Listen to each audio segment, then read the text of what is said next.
Hello and welcome back to the StrawHatLucas YouTube channel. It's I, StrawHatLucas. Yeah, how we doing today, party people? We're here to play some One Piece D&D as always. Very excited, very excited. The crew is here with me, and yeah, I will be turning it over to Mr. ToriMori here in just a moment. But first, just want to give a shout out to the chat. You guys are goated. I know we don't acknowledge you much when we are on stream, so I will take this time at the beginning to say we appreciate everybody being here and watching us live. But yes, Mr. ToriMori, if you will, take us away. What's up, everybody? Welcome back once again to another Thursday with the Sakura Pirates. I'm super stoked for this session ahead. I've been super stoked, as always, to get back together with our little party here. And all of you wonderful, and also for those who join us on the VODs, big shout out to y'all too.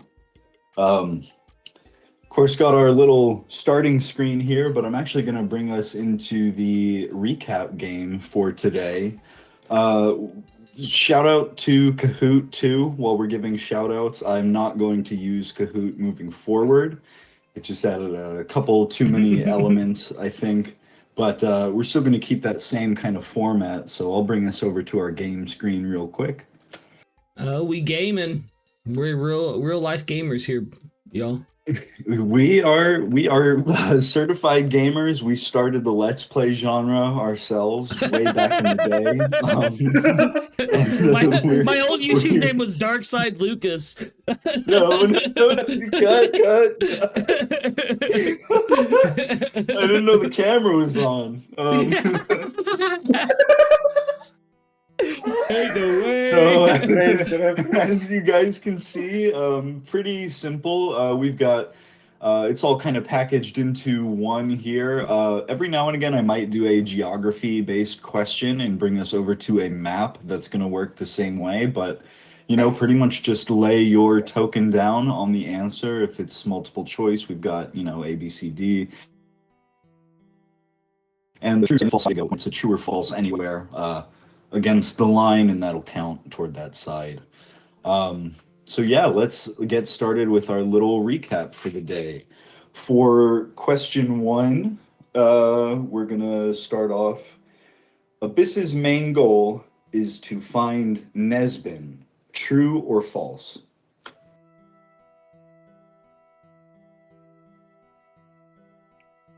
Well, I guess we just go over here. Damn.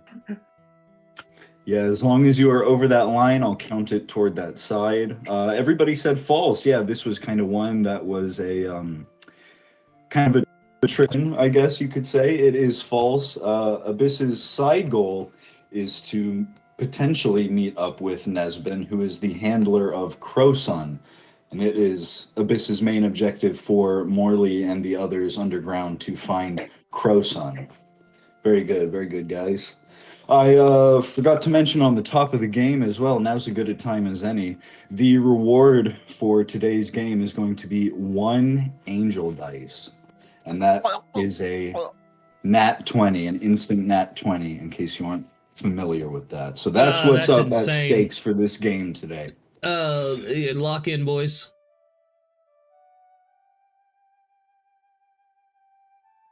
Alrighty, guys. Question 2, multiple choice. What is the name of the Navy captain who spoke to Leadbelly last session? Is it A, Captain Elizabethton, B, Captain Takaru Sasaki, C, Captain Crookshanks, or D, Captain Shikoku Hebi? Guys, if we heard, we can all get the angel dice. Well, we'll see. As always, I've got some bonus questions thrown in here too, which are going to work a little bit different. They won't always be voice or true or false. Some of them are going to be call-out answers. So we'll see how this goes today. Is everybody locked in on these answers? Yes. Yeah. If so, then C, Captain Crookshanks, is the correct answer. Captain Takeru Sasaki, of course, we've heard a little bit about here and there, but you guys have not actually met him just yet.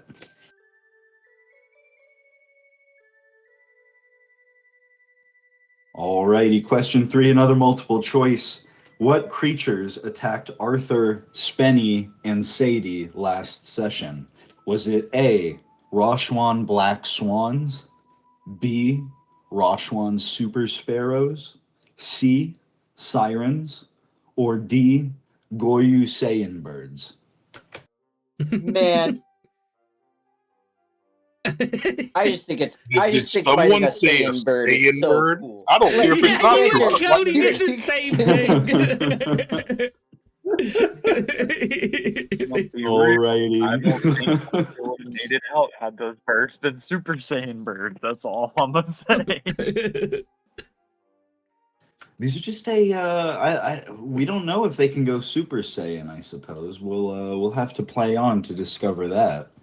If we're locked in on these answers. This goes deep, baby.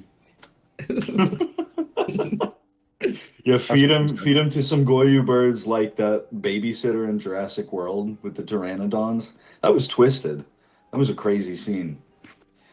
Anyway, if these are our locked in answers, if you answered B, the Roshuan Super Sparrow, you are correct. Those were the two birds that attacked Arthur and his little splinter crew in the woods out there, along with a Pinkerton agent who was using the Super Sparrow's attack to kind of pepper the group with his own attacks as well.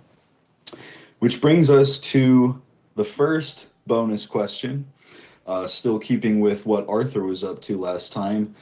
I know it's kind of difficult with the Discord potentially, but I'm kind of going to do first person I hear it from.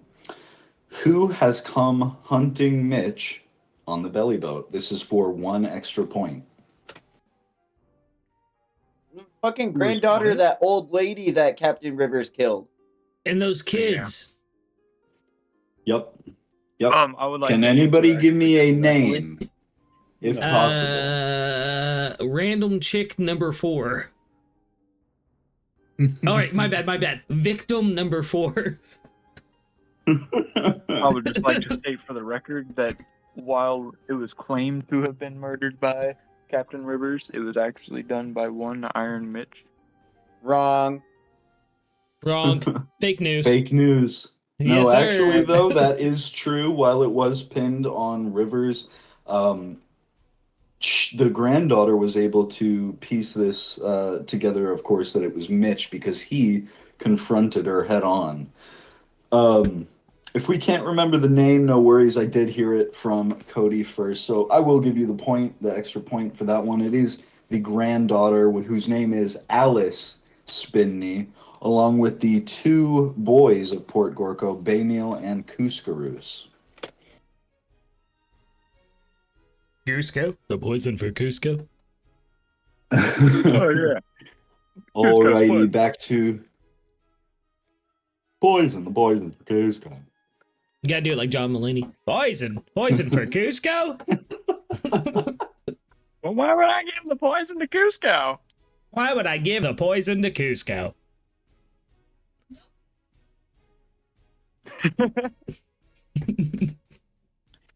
Alrighty, that brings us to our 4th question, another multiple choice here, guys. What is the Screwballs bartender's name? Is it A, Kima Henderson, B, Marion Lorenzo, C, Shem Henderson, or D, Kite Mantang?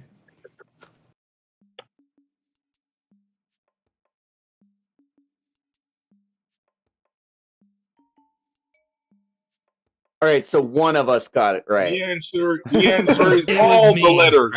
All the letters. Interesting. It was me. We're spread out here on this one. If you answered C, if you answered B, you are correct. Let's It go. is Marion Lorenzo, is Screwball's bartender. I want you guys to know I only knew that because when I went to make the title for this session, I was gonna put the forgotten daughter of Lorenzo, but I was like, nah, she's part of the Henderson family, so it makes more sense to. That's why And I put Henderson, because I remember that she got into the Henderson family because of that. Mhm. well, so the story with her was she, as Nick relayed to you all, was a Henderson daughter who married the contortionist Francesco Lorenzo. So she Lorenzo, ended yes, up sir. taking his name. I was locked in last session, On y'all. to yeah. Well, you were also one of the ones there, so that checks out too. That one was also a little tricky. I threw in, kind of some trickier names for that one. This is potentially for the upset for the money. We have our second bonus question, which is also going to be our final question of the day.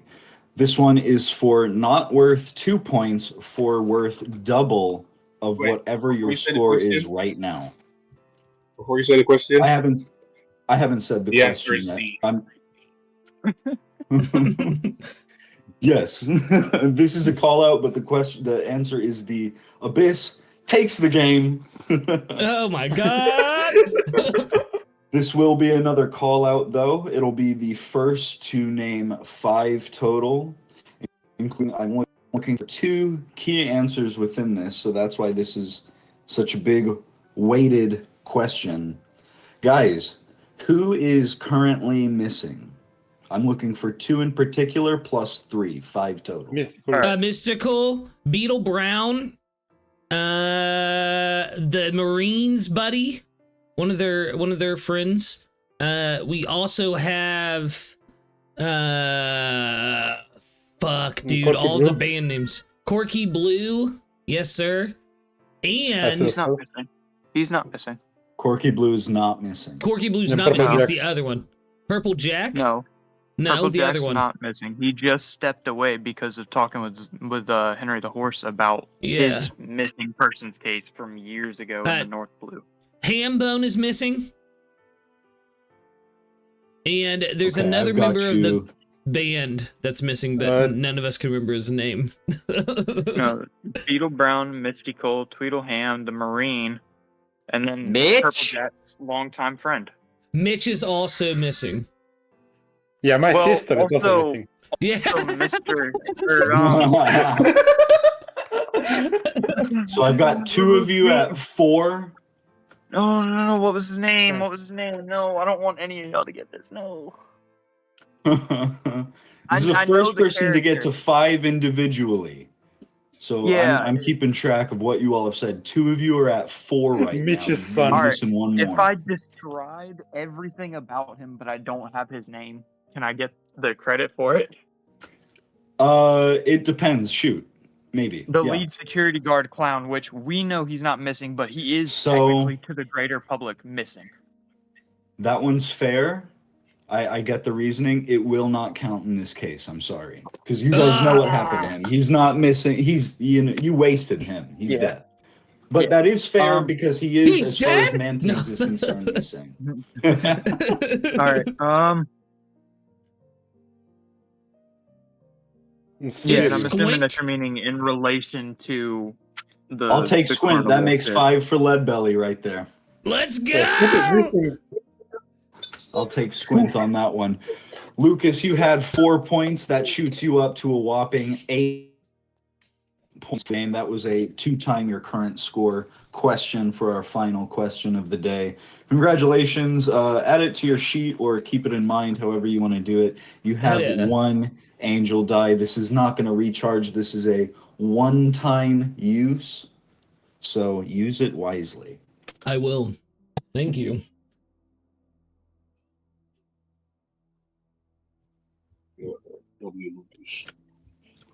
Thank you. I'm going to shift gears slightly as we will enter the session proper now. We started our new cover story a couple sessions back, and I'm going to dip back into that before we get into some good gameplay.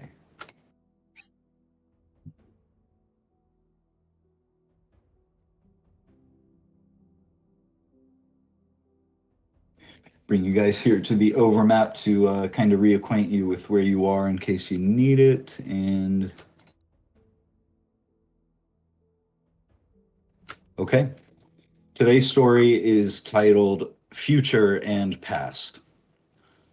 Once the nasty business was dealt with, they piled wood upon the fire, higher and higher, until it blazed so high they could even see the wary creatures of the swamps staring at their camp, as the remainders basked in revelry.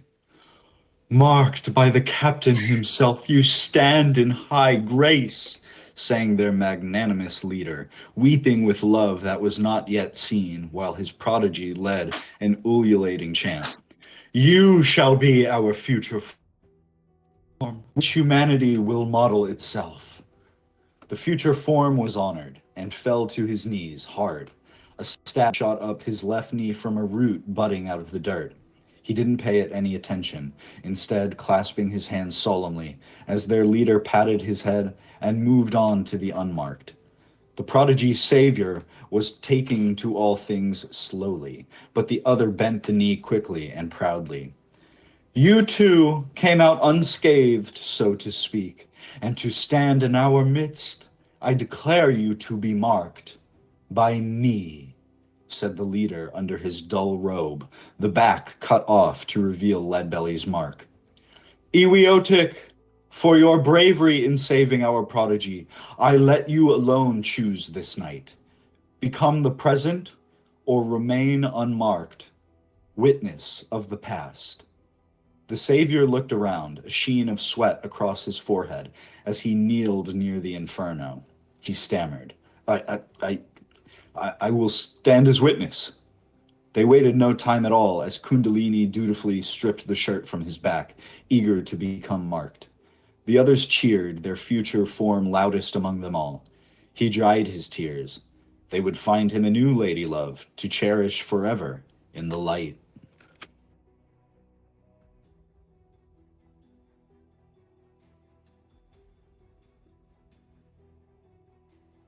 Peak. Alrighty, as we can see, there is a little bit of scattering going on right now, not just in Mr. Manting's, but across the greater Roshuan at this point. And I'm going to reunite us with Abyss. Bring us over here to this map. Abyss, last time where we left you off, you had been escorted out of the tunnels by Morley. You've been given your mission and you sledded down the ramp-like mountainside toward Big Town, nestled here kind of in the center of the Roshuan Kingdom. Along your way down, first of all, you had rolled a 21 survival in order to find some herbs along the way. Kind of growing out of the cracks of the rock, or as you get to the base along a little plain between the ramp and Big Town, you do find 7 dandelions that you gather up. And you are struck as you do so that you are kind of acutely aware, for whatever reason, that these dandelions are extremely good for the heart. Heartlight.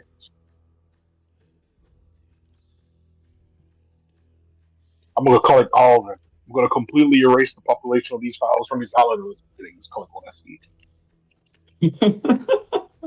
Alrighty. If you want to pick some more, I'll honor that 21 a little more. That was a good roll, I remember. You're in this kind of big plain between the mountains and the big encircling wall, which is way more of a city. As you were sledding down, you noticed all of the distinct districts sectioned off from one another. And in this plain before you and the city, you are going to find little patches, some more patches of dandelions. If you want to roll me like a, do me 2d20. Let's see what 2d20 gets you.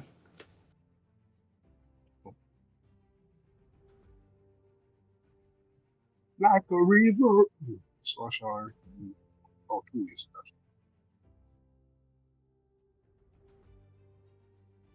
Panam. Cool. Okay, so you get 7 from that initial trek down. Off that 21 as well, you're going to get another 17 if you take some extra time to go around and before you enter Big Town, pick all these dandelions that you can in the vicinity. Okay, that's great.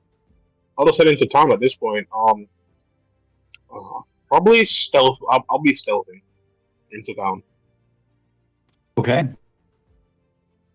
Nice. Yeah, pretty steadily along in the afternoon. About when you're getting here, it's still about 2.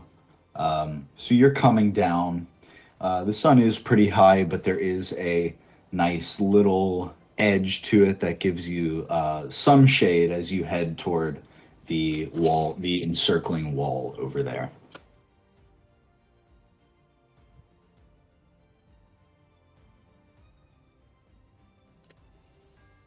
At the gate specifically, not guarding the whole perimeter, but there is a nice little crew of guards. As you pass through in the shadows, I assume you might hear them kind of just chat this and that. 2 of them are actually standing at arms. One has a spear, the other a sword and shield. And there are 5 more kind of gathered at a table nearby. They're similarly armed and garbed. You don't see any guns on them. They kind of just hold, the same spear or sword and shield combo. And the 5 at the table are playing like a game of dominoes of some sort as you pass through. The gate is open. There are some people passing in and out, but most of the activity you see is within the gate. Okay. Does it look like they're paying attention to people? Like, are they searching? Are they asking for identification? They're just letting people in. Anybody that's coming in, which is a scattered handful of people, you see like one kind of strangely well-dressed guy, but his clothes are sort of scuffed up with dirt, and he carries a lute on his back. He walks through the gates without being stopped at all. The guards are just playing their dominoes at the table. The 2 actually on duty are just kind of chatting with one another. Even like a little what looks like maybe a merchant caravan or a trade unit from a farm passes through with an ox with no problem. All right, you're gonna see Abyss casually start walking, strolling into the city. He's being the most not obvious possible by being normal, and the most normal he can be is making whistle noises while skipping, looking everywhere but straight. I thought you had said you were going to do a stealth check. Is this still like a stealth? Is this your stealthy engine? Pretty much. You and Chibi. Oh yeah. Okay. Let me see something.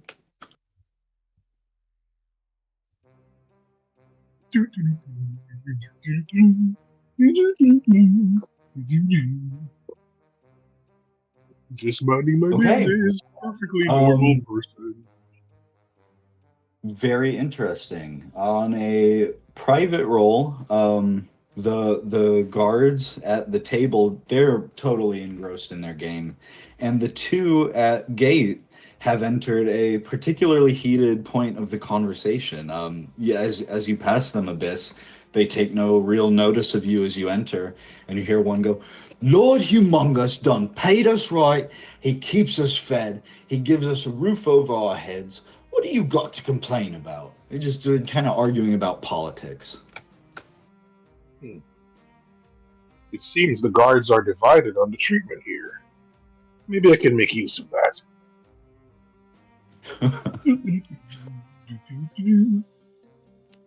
As you enter through that front gate, unstopped by the gate guards, you come upon a little like entrance, sized town square or district square or what have you, but it's a little entryway that splits off into other side streets, main roads throughout the city. And up there ahead of you, against what looks like potentially a municipal building or a guard post, what have you, there's a bulletin board. And in front of that, you see a guard pretty dutifully nailing up some sort of paper from a stack in his hand. People are going by every which way. There's a general rumble around this city as you enter it. There's a real energy to it as you see all sorts of stuff going on. You see, nobles passing through on their palanquins, or the sellswords passing through, looking for the nearest inn or potentially the nearest exit, perhaps. Some beggars on the side of the streets who are just on the corner holding out a cup or a little cardboard box. Plenty of guards all around, nothing too unusual, you could say, but they're posted up fairly regularly along every long street block. And yeah, I'll give it over to you there. If there's anything you want to look for or anything taking your interest, go for it, Abyss.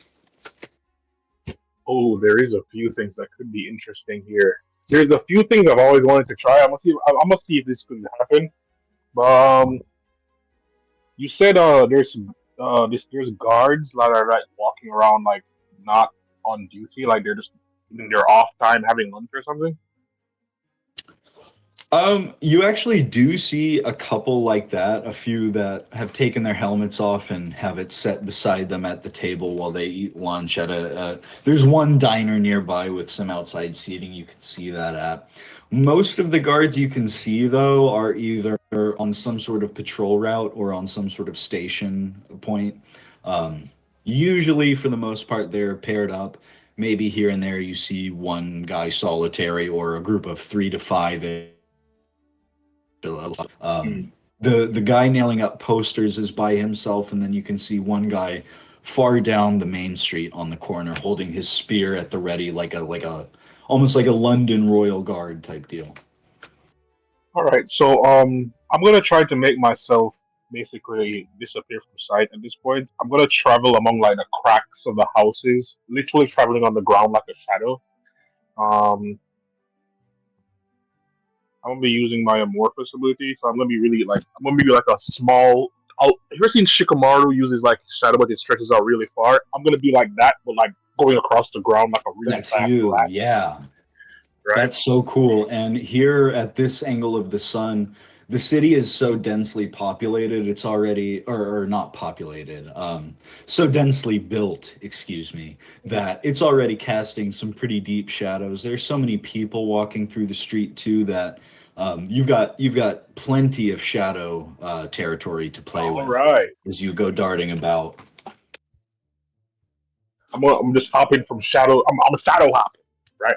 And then I'm gonna be going to where that poster guy is and see if there's like any information up there, like I don't know, the date, where I'm at, what town is it? The date? Okay, interesting. Sure, as you get up there, the guard finishes nailing whatever he was nailing to the poster up, or to the billboard up. As he passes, you do notice today's issue of the South Blue Press is hanging up on like a little loop. It's not tacked to the board. Really, all that's tacked to the board are help wanted notices, and a few like local bounties for one big town specifically, and two, the Roshuan Kingdom. They both kind of follow the same style, but you notice they are unique bounties, unlike the typical world government Navy sanctioned bounties. Though there are a few of those hung up as well. You see the date on that paper is April 18th. And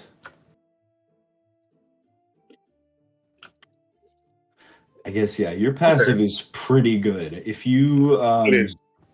I'm not sure if this would, I might have you toss out a history roll. But you notice that the papers that the guard was just posting up are one of these Roshuan specific bounties. And you see it is for a whopping 500 million berries. that a man holding two pistols with a big, thick handlebar mustache, long, stringy blonde hair down to his shoulders, glares into the camera. And the words written on the poster, "Wanted, dead or alive, by the court of Roshuan and King Beer III, Micah Bell, for robbery, murder, and kidnapping." Oh, seems you got a few big names on the album.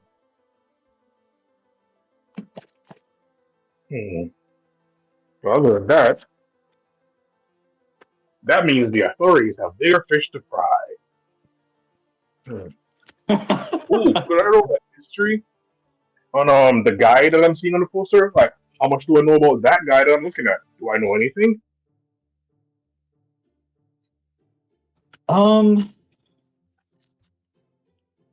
I know I mentioned it, but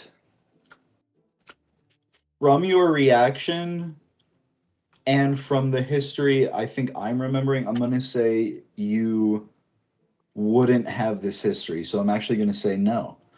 Unless somebody else from the crew wants to chime in and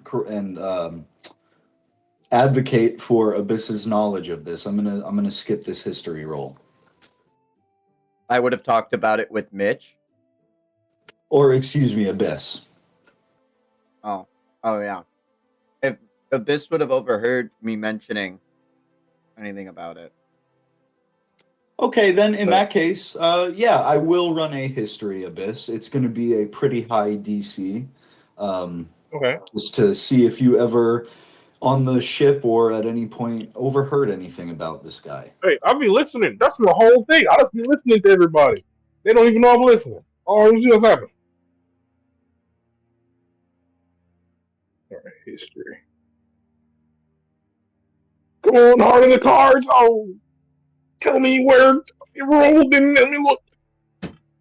No problem. That's okay. At a 12, though, we'll say you haven't really. You do overhear a lot within the crew. That you for sure lurk in the shadows. You're kind of the fly on the wall. That for the crew, but on this matter, that bounty poster doesn't really register too much with you. Anything else you're looking for on the bounty poster? Well, Or on the billboard, rather? Oh, is there anything else besides the bounty? Yeah, there are other bounties on the billboard. There's today's paper, of course, as well. Go ahead and you know what? No, your passive is great. Yeah.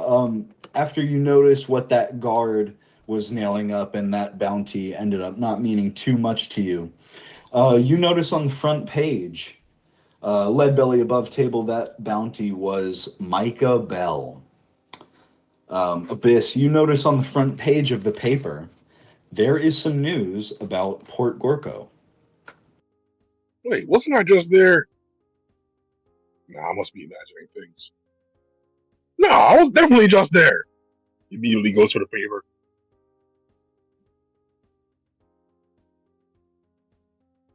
All right, you notice first of all the headlines and the pictures associated.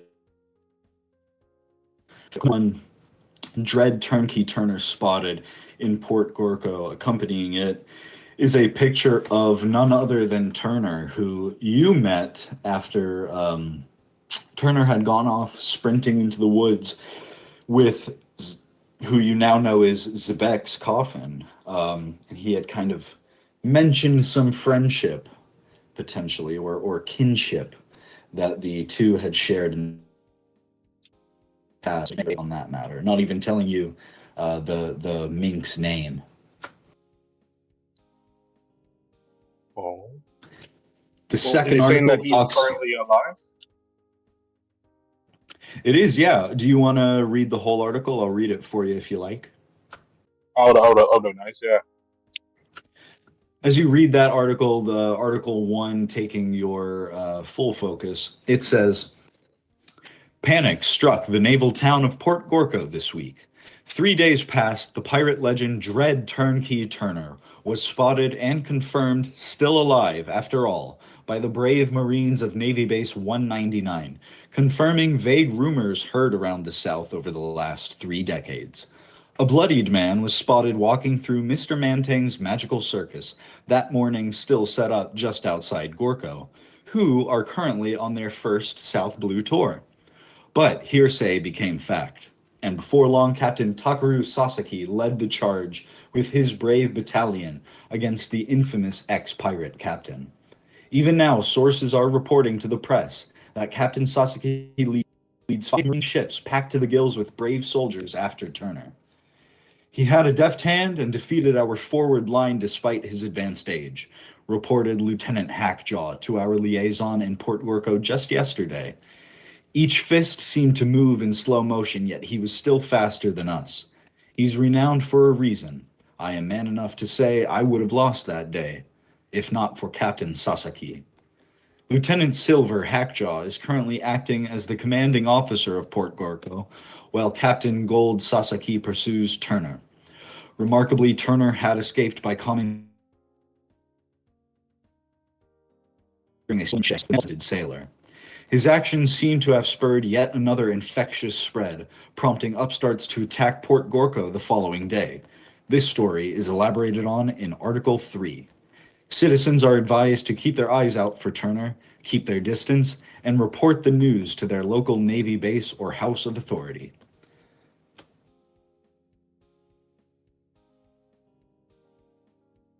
And that is the Okay, article. shit. It also includes Sasaki. his... As in Akainu? Above table. I mean, Akainu is not Sasaki subordinate. as in... is in Akainu? No, I'm thinking about some guy from Are you Marines. thinking Sakazuki? Sakazuki? No, I'm thinking Sasaki from Marines D&D. Don't worry. Oh, I okay. mixed it up.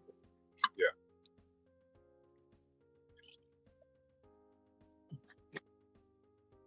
So what was the rest of it? The other parts of the newspaper? Yeah, that was the whole of the first article. It also came with his updated bounty, which has now been elevated to 400 million berries by the world government. Article 2's title features a picture of none other than Rivers, your old captive. Heir apparent Rivers gone missing, with 3 exclamation points. And then Article 3, Pirate Panic at Gorko, which I believe I read a portion of last time, but I did not read the whole thing. So those are the other 2 articles you see on the front page. These black letters speak to me. I understand. Something about the color of the ink sinks into my mind. But anyway, let's move on. I'm gonna be observing the guards for a minute. Is it possible for me to watch them to know their what do you call that? The patrol? Route? Patrol route, yeah. Squadron of like 5. I think squadron might be air actually, but a little squad of 5 walk past. They're armed with the same either shields, swords and shields, or spears, and they walk past the bulletin board without really giving you much notice. Is it possible for me to hide in one of their shadows? Just like travel around listening to their convo and Yeah, sure. tracking their patrol route? Yeah. Like I said, from the angle of the sun, the shadows are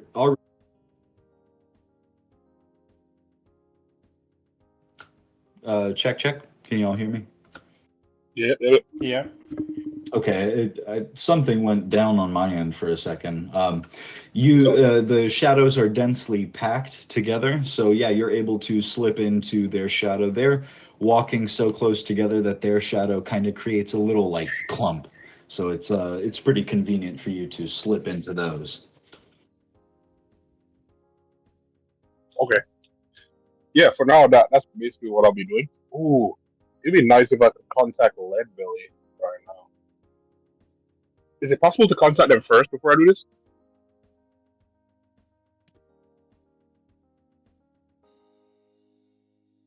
So, just remind me one more time. Oh yeah, I said, is it possible for me to contact Leadbelly before I hop in the shadow? Before I shadow hop? In terms of contacting, have we outlined anything like that for you yet? I'm kind of fuzzy on points of contact. Oh, Let me isn't there check an what's written invitation? down. I don't believe you guys have two yet. Oh, we don't have to. You're right. So, no contract. Check. Wait. Check. All right, I'm gonna have to just skip that then. Okay. If you're going to continue on in their shadow, let me ask, what is Abyss's main objective at the moment? Maybe not main objective. What is your current goal? Well, if I'm not mistaken, right? Morley asked me to find out, investigate something right now, right? Yes, you're looking for And a man named Crowsun. yeah, so he already told me where I could potentially find him. The big thing is when I go for Croissant, I rather there not be a lot of people there. So I'm trying to find out when the guards usually pass by his place, so I can have an idea for how long I have to go in, go out, etc., etc., etc. For You sure. know. While I'll just be upfront with this because Morley pretty much just told you in game. Um, while you don't know anything really about Crosun's daily life, aside from the fact that he is a custodian at Thunderdome for the current operator and manager Anti-Entity, you do know who his quote unquote handler was, a man named Nesbin, who Morley told you that you could find in the meat and produce. Ooh, all right. So you could go I'm after gonna him, do. or you could just try to look for Crosun independently. It's your choice. I think I'm gonna look for the meat guy. Well, after a while, I think I heard something about the guards complaining about the Lord. Really? I don't know why I'm so interested in that, but I know fuck it. I'm gonna go to the meat guy. Alrighty, good deal. Luckily, at least at the moment, and you do see as you on some guiding street signs and arrows pointing to the various districts across Big Town. You are heading in the right direction, at least for I'm using their shadows as attacks. you guys head along pretty steadily, and as you come upon a another side square, not quite as big as a normal square, but this one seems to be in the financial district. There look to be many shops all around. On one bank in particular, a crowd has gathered sort of under the shade of it, and atop it on this big clock tower that spans higher than any other building. You would Oh, pretty easily notice on the ground the shadow of a man standing on top of the tower. And indeed, there is a man standing on top of the tower. He's clutching a flag post in one hand, and his feet are sort of tiptoeing over the edge. He looks down toward the ground far below. The guards that you are marching with in their shadow, they all gasp and they're pretty running up to some other guards that stand in the shade of the building as they look up. They're like, "Oh, what is the uh, circumstance here? What's going on? Is he crazy?" And one of the guards who is already here says to your little troop that you've joined, "I don't know. He keeps shouting about some family who started living on the streets, that he's responsible. He wants to take his own life. We've got men climbing the tower now to try to pull him back down, but I think he barricaded the door. We can't get up to the roof." hmm. This is Interesting. Is it possible for me to get in?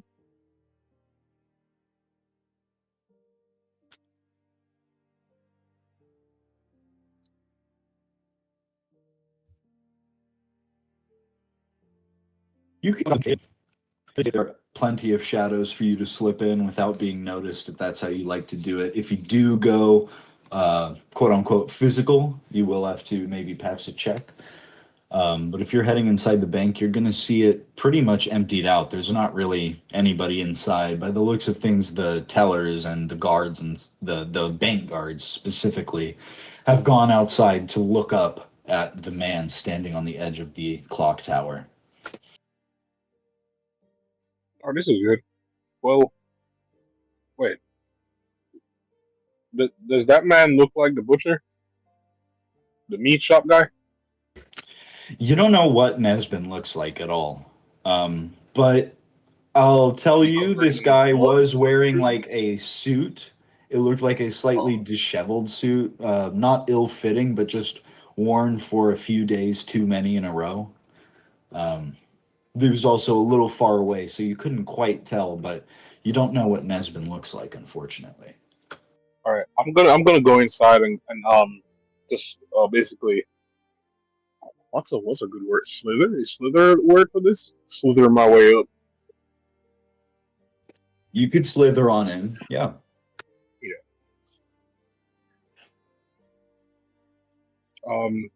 Yeah, that's one. Is there like stairs or is it like just a ladder? You pretty readily, as you head inside, you see one door kind of cast open. It's sort of just sitting there, not like against the door or anything. It looks kind of awkward. And if you look inside, you could pretty easily tell there's a stairwell through that door. All right, I'm gonna try my best not to make any sound while I go up, so that he doesn't know that anybody has gotten inside here. So while he's distracted by all the guards and commotion outside and with his own guilty conscience, I'm gonna make my way all the upstairs until I'm directly behind him. The stairs are set on the back end of the building. So actually through here, there are windows set on the wall that let in sunlight. If you're trying to head up pretty quietly, let me get a stealth. I'll take it at advantage, and it's nothing too particularly crazy.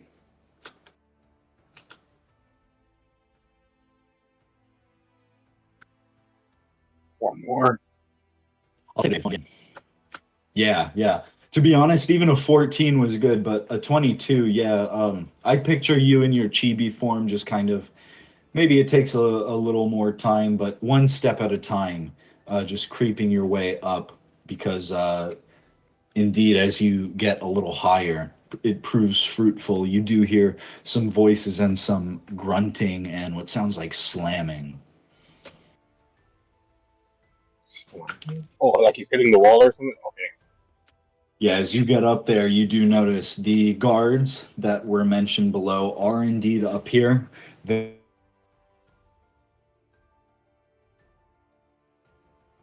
are set up in this section of this stairwell where no sun is really cast down from the windows. It's angled down at the floor, so they're up in this I don't know why I'm having a hard time describing this. It's the top of the stairwell. It's a little dank, and there are like 4 guards, we'll say, who 2 of them are just kind of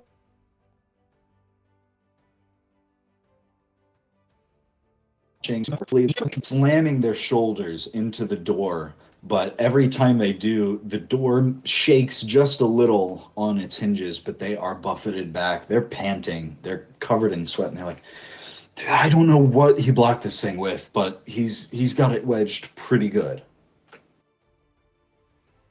Good. It means that they can't get on the other side.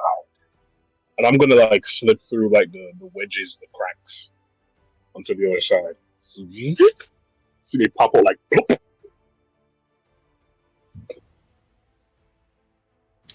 Nice. Yeah, there is a little slip through the bottom rim, the crack of the door. You're able to slip through. It's actually not as spacious as you thought. You do have to kind of take an interesting winding turn at some point as you enter this little tunnel that you can't really explain too much.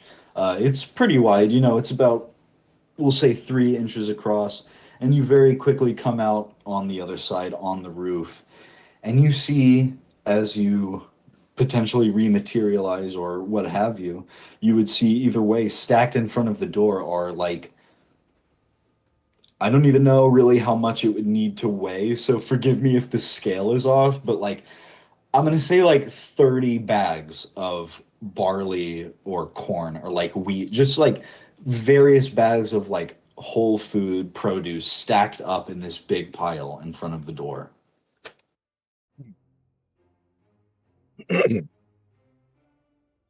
All right.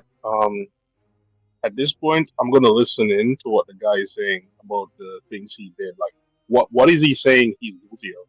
He said something about a family he put on the streets. Yeah, at this point, if you head toward the other side of the roof, there's still a good deal of tower left to scale. There is a door on the side and a ladder climbing up the back. And each, well, you can't see through the closed door, but up the ladder would obviously reach the platform where he is standing, clutching onto that flagpole. Oh, he's really high up. Okay. All right. I'm gonna basically make my way through the food stuff, climb my way upstairs. Once I get to him, I'm going to um, what's the word for this? Merge with his shadow, and then like, you ever seen the scene where Luffy's like walking behind a marine, and as soon as the marine turns, he turns, and he the whole thing.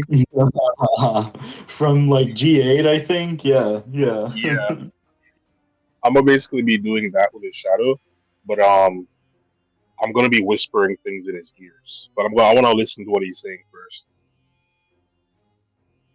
Okay. He's kind of muttering to himself, and it's not even that you can't make out what he's saying. It's just that it's like, no, no, no. I just can't believe it. I just, no, no, no, no, no. Oh God, oh God, oh God. He's just sweating profusely. He keeps inching his feet like the tiniest little scuff marks forward over the edge, but he keeps that hand wrapped tight, white knuckled around that flagpole, and he keeps his heels firmly on the stone underfoot. Okay. Um, at that point, then, I wonder if this will work. I think it will.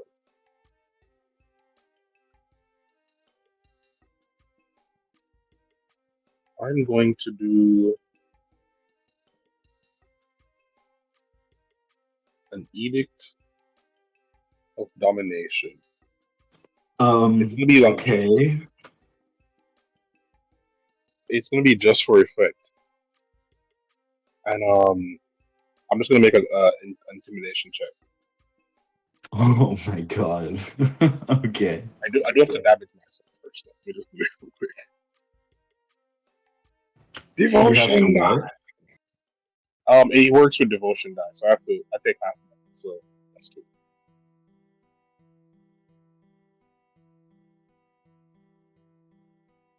All right. With that, I'll roll intimidation.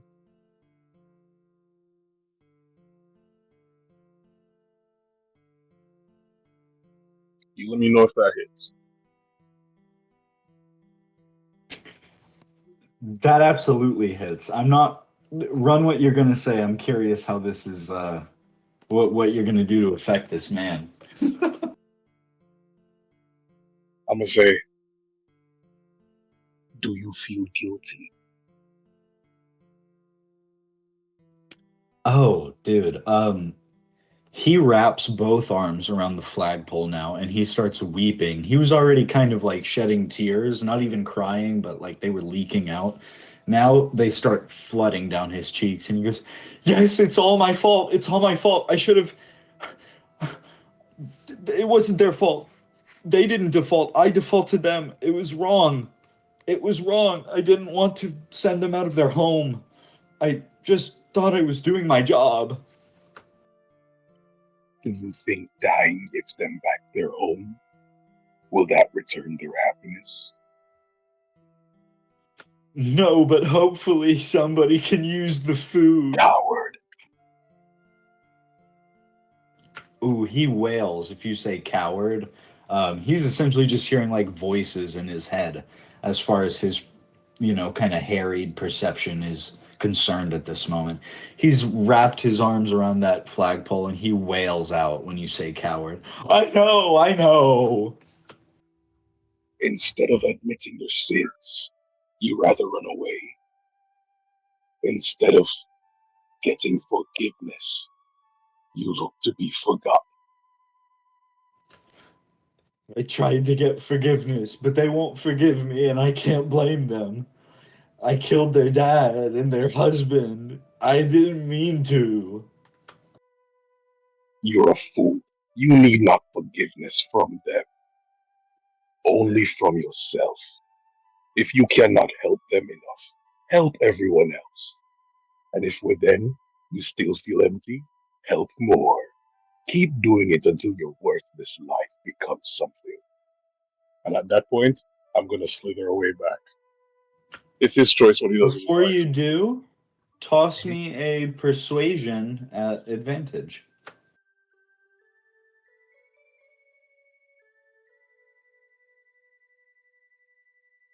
Oh, man. Let's see if you get a 28. Let's just see.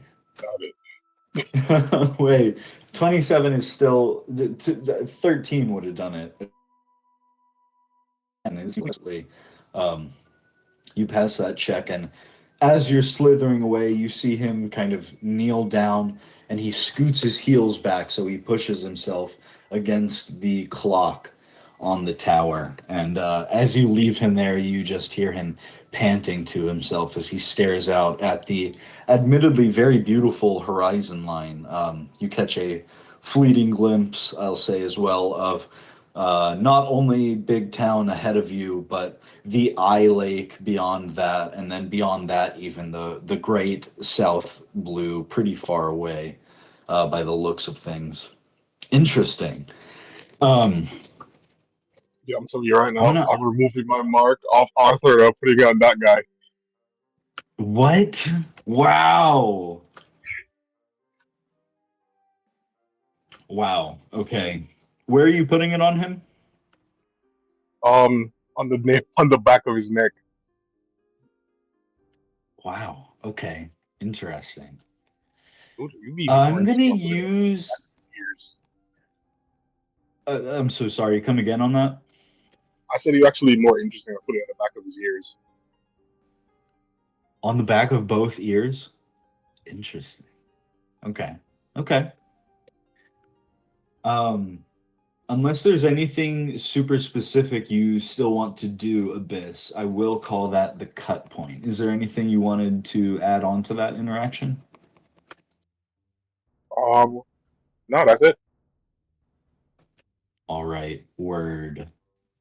I'm gonna bring us back over to Mr. Mantangs. We're gonna reunite with some of the others. I'm gonna start us off with.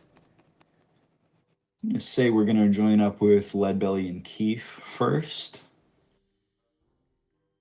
Through balls, where pretty much that was the very end, I believe, of last session. Leadbelly, funny enough, Kief, you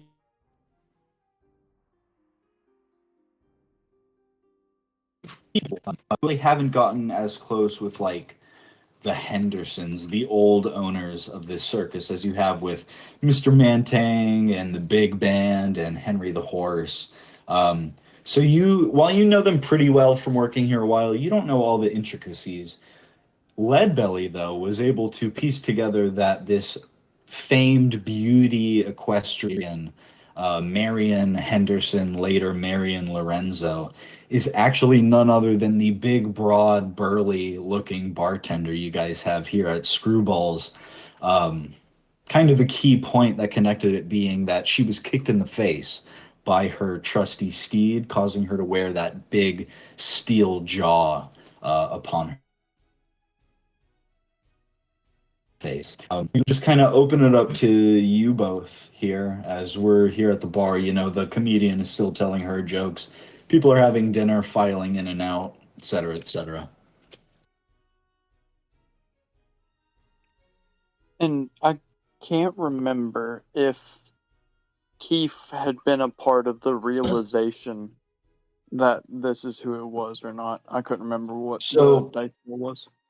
Yeah, you do know now because Nick finished the story. I kind of misspoke. Okay. I Gosh darn apologize. it. Leadbelly pieced it together while Nick was telling the story, but Nick did reveal it at the end as well that Marion Lorenzo is none other than your bartender here at Screwballs. So it seems, if I may, Keith, that we need to get this woman to talk. But Well, she ain't got no Nick tongue. was saying that she can't talk because of her jaw, and she never learned how to read, and I think it might take us way too long to try and teach her how to read. But what if... Wait, I'm gonna say What if we she has had been her- kind of standing here in front of you guys. Sorry to interrupt Oh. above table, but she actually interrupts you, Keith, and she grunts at you guys and flicks her fingernail against one of your empty glasses. Just ah, just Oh, gestures yes, toward please, them. madam. Oh, sure. And Ah. Keith, the same brain cell as Leadbelly, starts sliding the cup to her like, oh yeah, you're going to give us a refill. But what I was going to say to Leadbelly before she had done the tap on the glass thing, I was going to say, well, what if you had her act out the stuff she's seen? What if I grew her Like- tongue? Oh, well, that... Well, she has her tongue. I was about to say, I don't I think it's think. the tongue that's the problem. I thought she was just kicked in the jaw. That's why she can't talk. If I can get her to remove Her that jaw was iron turned jaw to dust from the stories I've heard. Yeah. above think table, her if I can tongue's get fine. her to take off her jaw, could I grow her another jaw? Would it be Leadbelly's jaw? on I mean, her? her physical jaw is still there. You can see it like Okay. in the metal brace, but from what Nick is saying, it's just like unusable. So they had to put that around her face. Yeah. But I mean, that's not me saying you can't try that. I'm just saying Yeah. she still has her physical jaw as well. So it would This is take just a little bit of information that bloody we were work. given. Yeah, okay. So, But that's why. Okay. So I think, honestly, above table, I think that might be one of the easier ways to get this done. Is just to be like, all right, well, how about we run you through some scenarios and you show us what happened. Just like Yeah. get her to pantomime any of the questions that we ask her. I agree. Or you use yes or no questions so that she can nod or shake her head no. Yeah. That'd be a good one too. First things first, though. Mikey. So she's getting us drinks right now. Yeah, as you guys are kind of talking about this side of things, she's giving all you've just had. If you want to call out what you're drinking, please feel free. Kind of just flavor, but No. As she brings the cups back, I actually want to reach out and touch her hand. And I'm going to are look you her like deep- brushing fingers with her as she's holding your glass and you reach for it type deal, or do you like fully grab her hand? Like as she's putting the cup down, my fingers crisp, like brush against her fingers, and I'm gonna cast Charm Person on her. At level 1. For free with this new feat I got. I can send that in chat too if I need to. I accidentally sent that to GM. Let me turn off my roll and send it to public real quick. It's fine. We don't need everyone knows. Okay, nice. I was just trying to. And because I have to say something to do this, I'm gonna like look her in the eyes as I brush against her hands and be like, "I'm sorry, but we really need answers from you right now. Could you please just answer some questions for us?" And then I'm gonna cast it on her.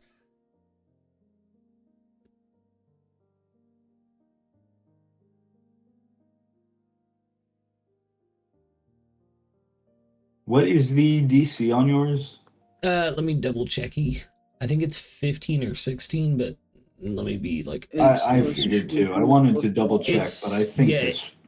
It's 16, yeah. Okay, yeah. You succeed in charming Marion Lorenzo as your fingers brush hers. Her eyes kind of dart up to meet yours, and it's not like a full grunt, but you hear like a. Okay, boys, I have her. Nick, you seem to know more about the incident than we do. Why don't you start with the round of questions? We have her. How long does right this here, last? right now. An hour. I thought we could maybe do this in a more private place. Allow me then. Sheesh, he's looking around. Listen, I'm gonna slide my hand more, so I'm like holding her hand, not in a flirtatious way, but in a loving way, like someone in your family would grab your hand in morning and be like, "Do you have somewhere more private you could take us to ask you these questions?" What'd you say her name was above table? Marianne, right? Miss Marianne. Yep. Her name is Henderson.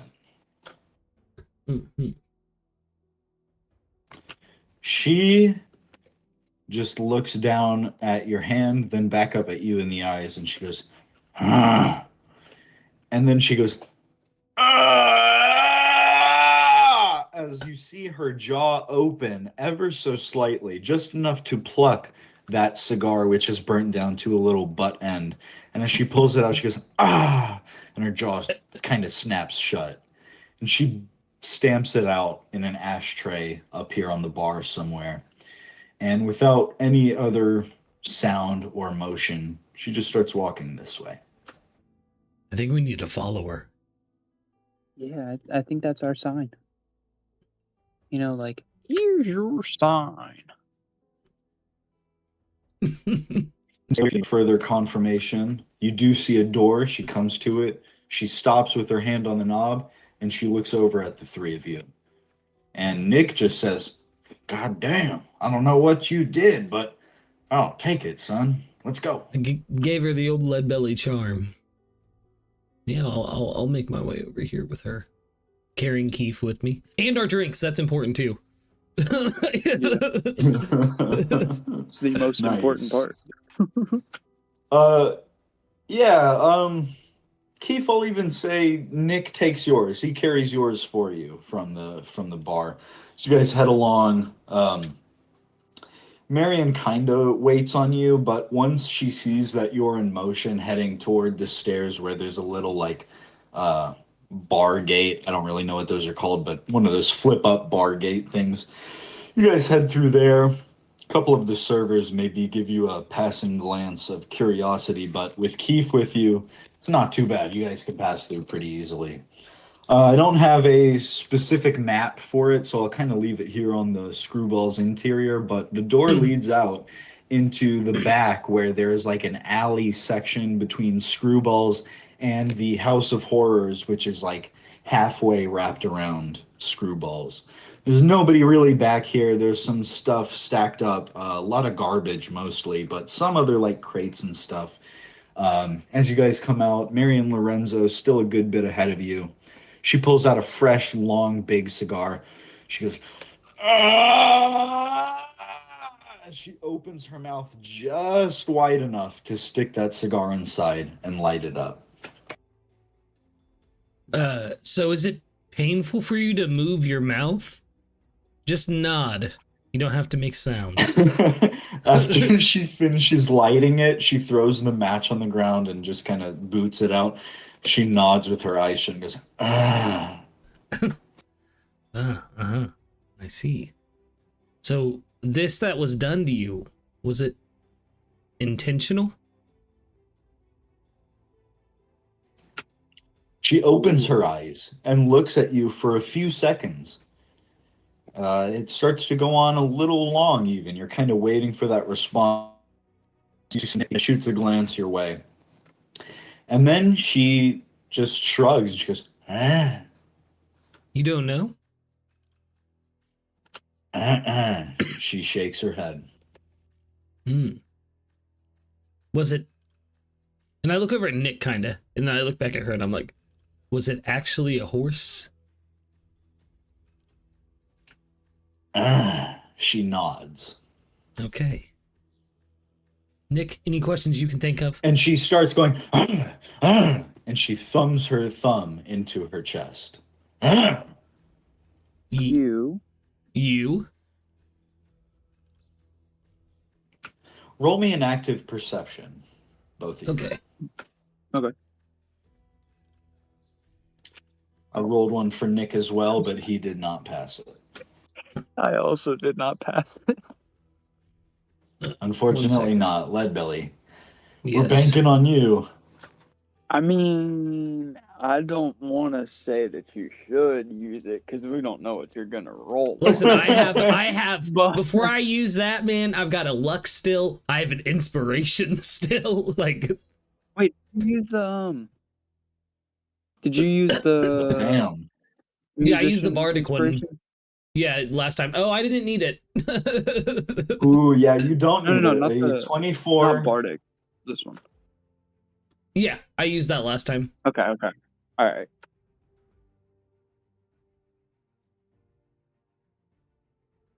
You pick up on she's not just saying like any horse, my horse. Oh, My it was horse your is. horse. I say that out loud so that Nick and Kief pick up on what I'm saying. Yeah. If you say that, Nick would say, yeah, it was her horse. Heard the tale started with an S. Forget the name. Strider, Snowmane. I guess it was Snowmane. It was all white, right? And Marion goes, and she nods. Had Snowmane ever done anything like that before? You know, I have a horse myself. His name's Lead Horse. He's That's a dog. he's a She goes, he's a Great Dane breed. Huh? And she cocks her eyebrows. She's like, huh?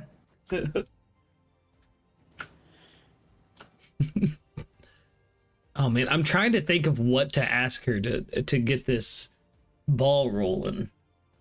Oh my goodness. Well, and this is kind of gonna lead back to the was it intentional question. Did it happen after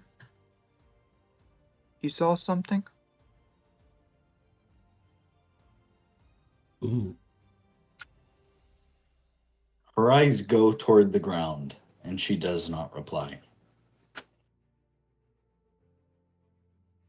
So it was intentional. She does not look at you, but she shrugs and goes, huh? So you couldn't prove it, but it happened after you saw something, which means that they were trying to keep you quiet. And then not long after, you got stuck up in this place because they didn't want to lose you, but they couldn't let you be in the main spotlight.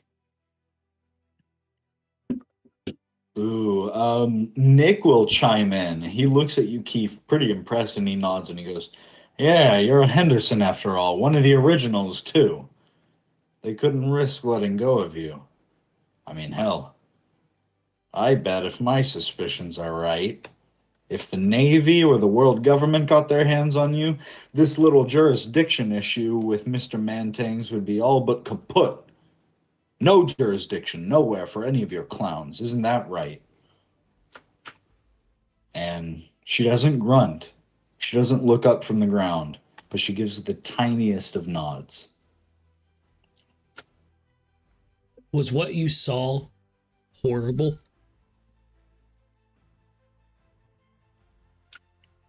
Her eyes tear up. She does not look at you, but she nods. And before Leadbelly can ask her the next question, Kief looks at her with the seriousness in his face and says, "Do you know that there's still people going missing?"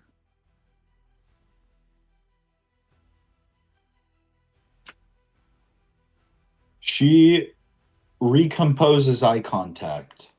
She looks at you first, Kief, then briefly at Nick, but then locks eyes with Leadbelly.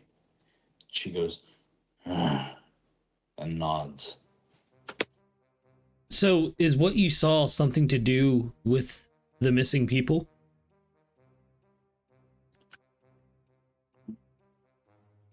She doesn't shake her head, but then it slowly evens out into she's shaking her head. She goes, No. Okay. Did it have to do with Mr. Man Tank? She Above shakes her table, I head. think. What? Mr. Henderson? Is it She shakes her head. No. Henry? She shakes her head. Is it someone in the circus? She grits her teeth. She bites down on that cigar a little bit. Kind of, not fully biting through it, but it sort of takes a weird upward angle as you see her jaw clench. She shuts her eyes and goes, So Keith is about to divulge his conspiracy theory to her. He's gonna look at her with a dead serious face, like he's gonna set the drink on the ground because he's already right next to the ground. He's gonna set the drink on the ground and say, "Are they kidnapping people to use them as clowns to have more security so that way whenever they open up for the final night, they have enough people to make sure that nobody else escapes?" And he knows he says that really fast. He just conspiracy of that they're kidnapping people to have as extra security.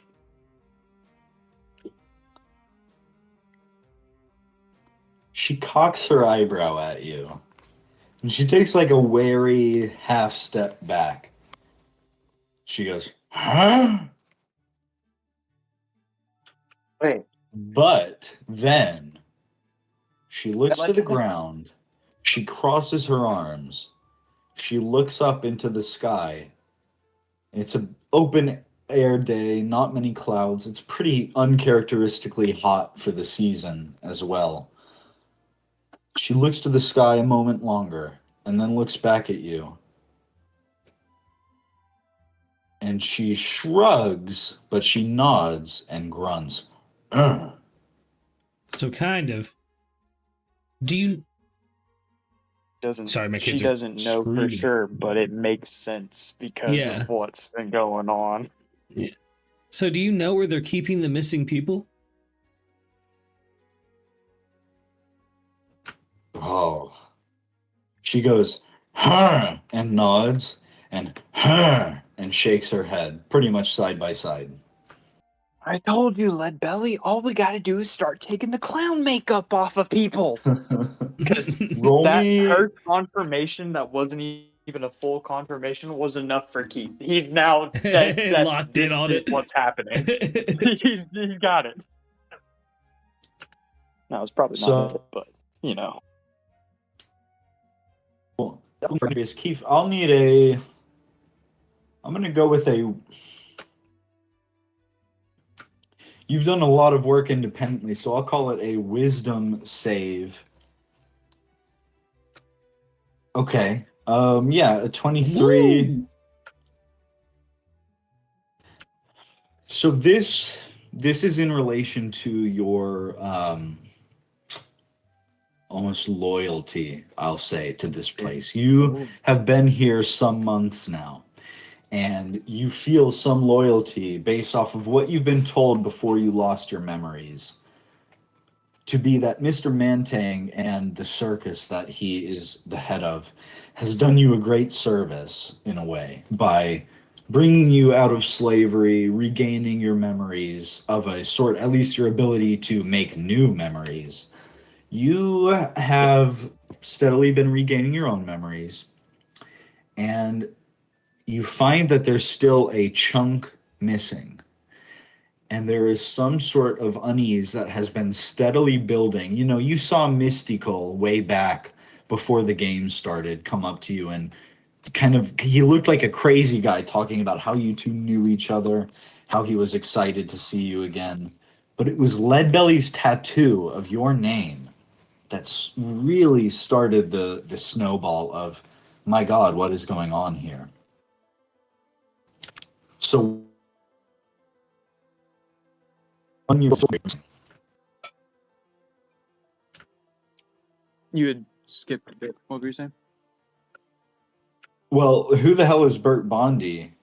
You will know Bert Bondi I just was. said, yeah. I know it. Okay, I got you. No, I got The you in that meme case. from Yeah. back then. You feel like you have made pretty immeasurable strides in the other period at this point, since you guys reunited at Old Beach Haven. You are still noticing, though, and it panics you a little bit. There is still a great chunk of your memory missing. Is it just time frame wise? I've gotten bits and pieces of Leadbelly flashback associated with Kief. It's that time period plus the after, and then anything from Mr. Mantings I have just baseline memories of. Yeah, Mr. Mantang's on, you remember.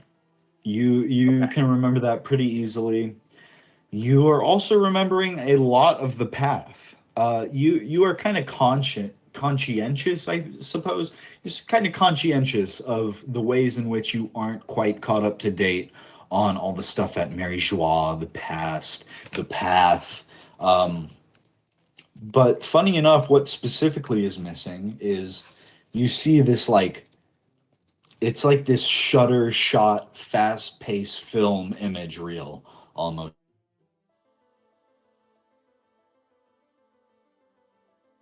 Your heading out.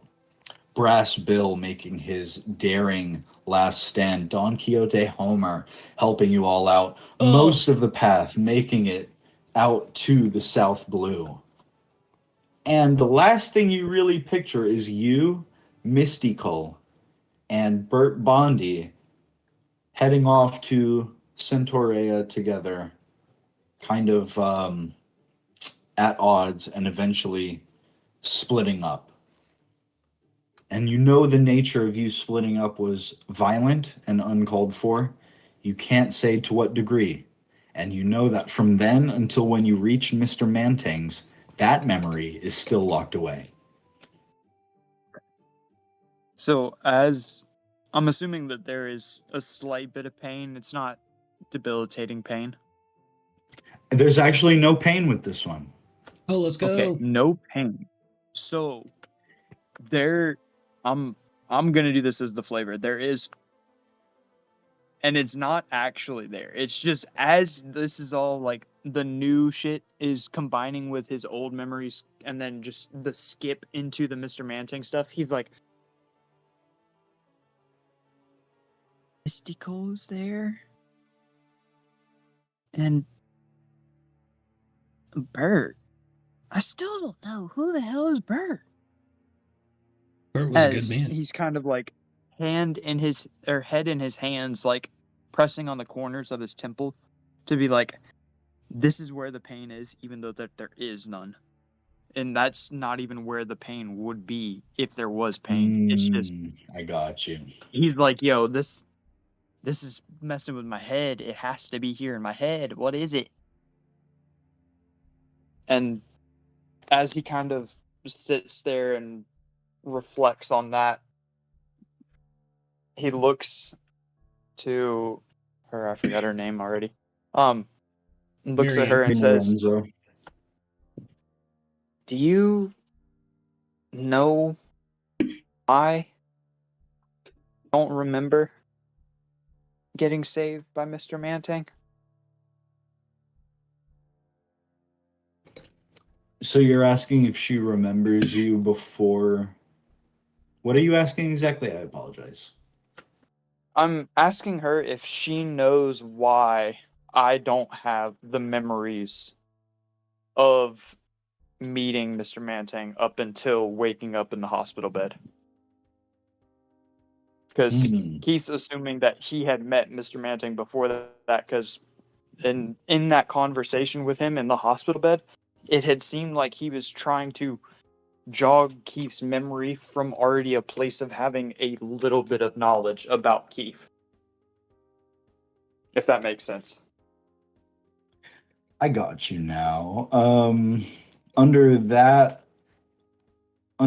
line of thinking, she raises an eyebrow at you for a moment, kind of chews on the question, if you will, and she finally just shakes her head and goes, and shrugs.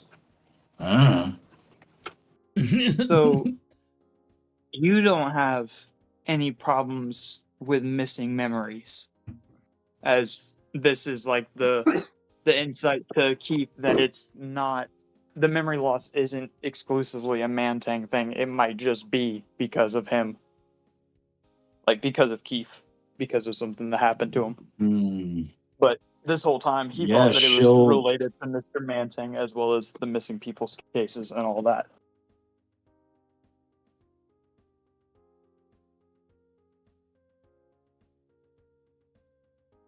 Yeah, she'll uncover her arms at that and just shake her head and go,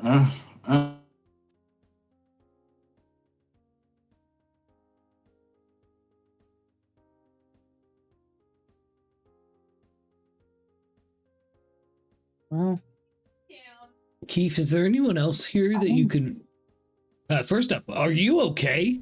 Like, Leadbelly's noticing that, like, right before you asked that question, you, like, had your head in your hands.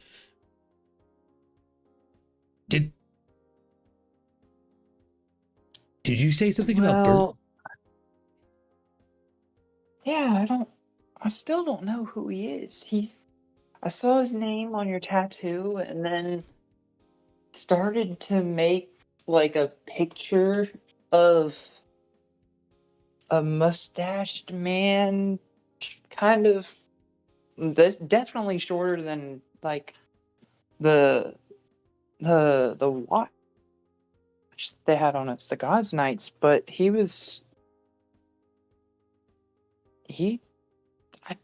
don't know anything else about him. Yeah, he was friendly. He was kind of an asshole when it came to me not being able to play brass instruments. I remember him, you, and Mystical all dropped me off at Torino. And then you guys went somewhere.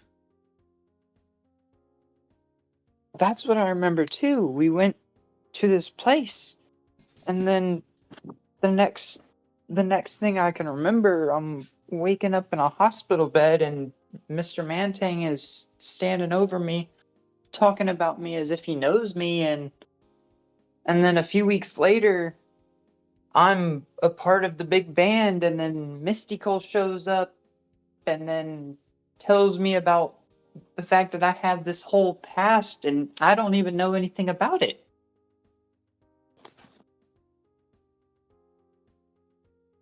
Leadbelly like takes it all in for a moment, and he just thinks to himself. I'll chime in as Nick, and he's just kind of sitting there. He'll pop a cigarette in his mouth and start smoking it, and he goes, "Looks like you kids got a little mystery of your own in hand, huh?" Yeah, seems so. Yeah, and that's the big thing, is we're trying to figure out if these mysteries are intertwined or if they're mutually exclusive. Yeah, mutually conclusive.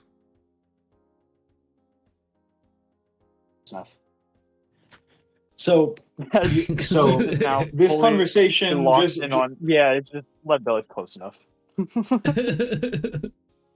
yeah, just to kind of above table streamline it.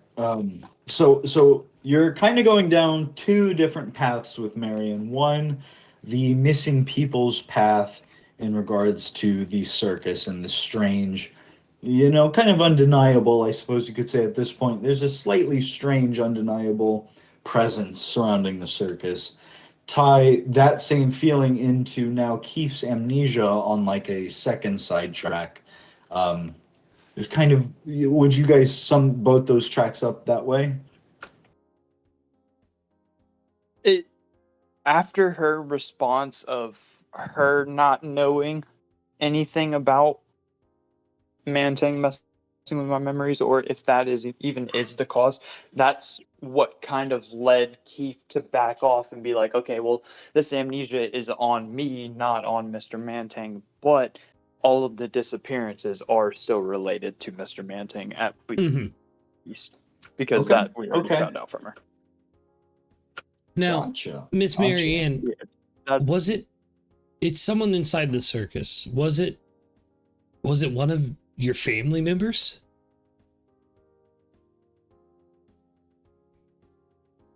She again does the figure eight motion with her head, but this time it doesn't even out into any like nodding or shaking specifically. She just keeps that up and she doesn't grunt. She just does that for a good few seconds. Hmm. That. And I will say, you know what? She shrugs. She shrugs at that, but no sound. Hmm. Nick, you seem to know more about the situation than I do. And Kief as well. Can you think of anyone in the circus who it might be that we have yet to ask about? Well, you two are already pretty close with that Henry the Horse character, who I hear has a lot of managerial tasks at his desk. I don't know, there are the Trapeze House folks, of course. Alima, Kima, the Lorenzo triplets, Miss...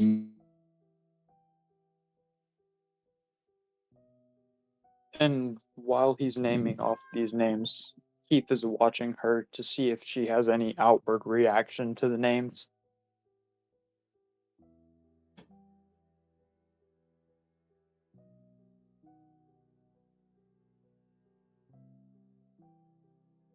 was pretty high in this group.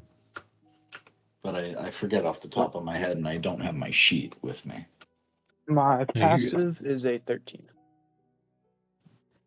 Yeah, off of 13 even. 13 is high enough to see. She doesn't make any real reaction. Okay.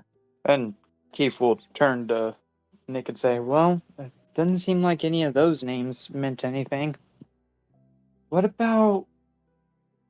Oh, what was his name? As Kief's trying to remember the old owner before he had sold it to Mr.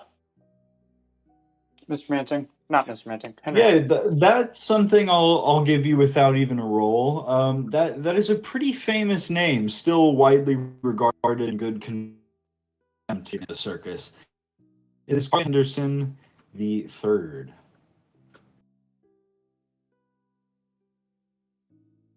You would cut out a bit. All I heard was Henderson the Third. But Carlisle. Say that Henderson. name. Carlisle. Yeah, that's fine, because the Hotel Carlisle. All right, that makes more sense now. Yeah, so Kief would say, well, does it have anything to do with Carlisle the Third selling the place?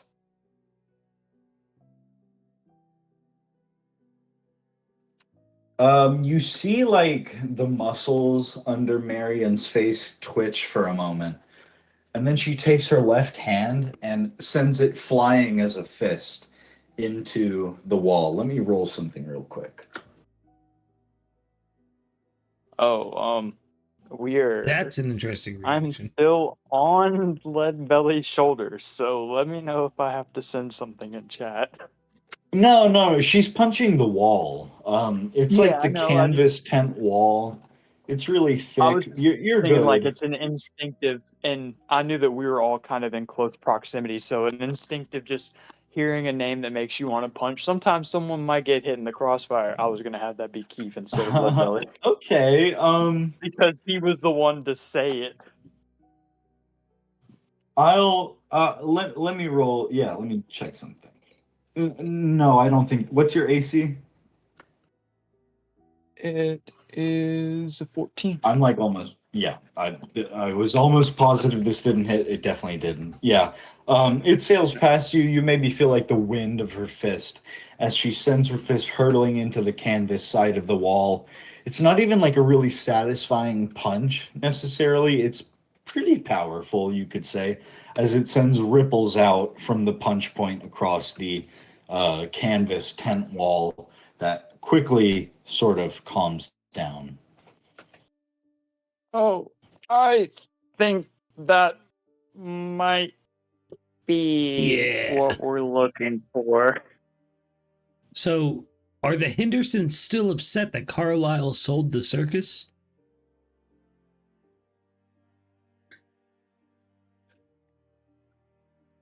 Marianne shake her head and lean in a little closer and go, But after a moment for that to set in, she jerks her thumb into her chest again and goes, and nods.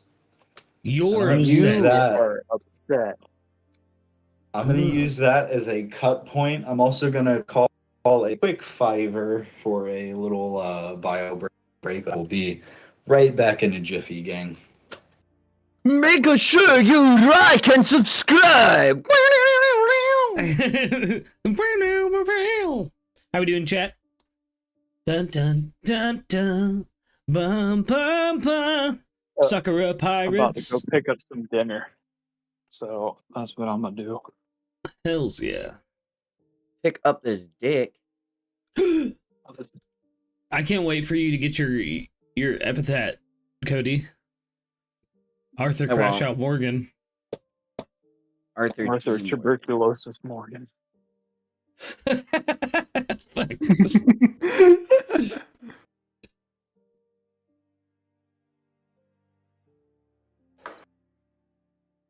Mm. Mm-hmm. Mm-hmm. Mm-hmm. Mm-hmm. Oh.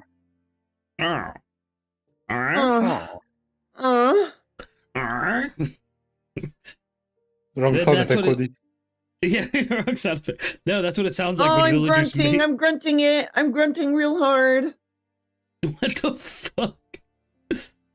If you're just joining us, That's what we that- are playing D&D, I promise. That's what that clown should have sounded like when they were grunting. He should have been like, Oh, I'm grunting it. I'm grunting it. I love the fact that I had to walk downstairs in order to leave to go get the food for dinner. And no matter what I do, I can turn my phone all the way down. It's still pretty loud with the way Discord voice settings is. So I just want y'all to know that y'all were very loud, even though my phone was turned down. Oh, fuck. I'm grunting. No. Like, I He's just want that to grunting be it! perfectly known to the group that And by y'all it, were he means crazy. his peanuts. Well, it's time for him to learn some penance for his penis. I don't have any penance for my penis. This is such a weird turn. This is such a weird turn of events. How about How we we get some doing weird today? turns and start making the butter? Up and down and up and down. I am sure that Mikey has just been We lost listening somebody. this whole time. Oh, I Mikey's wonder just- why. Yeah, I wonder why. Oh, fuck. Totally can't That's be hilarious. from whatever this is. Whatever this is. But that, I'm This just is a peak like, comedy. giving ideas for what the clown should have sounded like. Like, Fuck. I'm grunting so hard. Untie the balloon! Oh my god! Oh my. Snotting the balloons! Sorry. Okay. Alrighty, gang. Are we? Is this a SBS question I've walked in on? No. No. Yeah, they were that's asking just if Arthur was turned into a clown, what would he sound like? And that's what he'd say. He'd be like, "Oh my god, this balloon's so full! I need a cream pie!" Wait, And hold then he'd on. throw Why a did pie in someone's Arthur- face. Oh my! Why did Arthur as a clown lose everything that made him Arthur? What? I'm just so goofy and wacky, and I love cream pies. Oh, fun. Do it.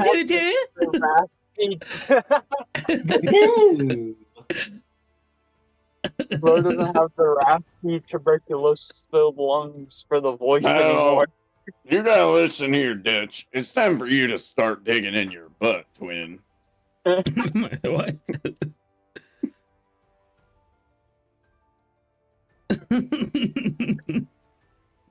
No. Hey, Arthur!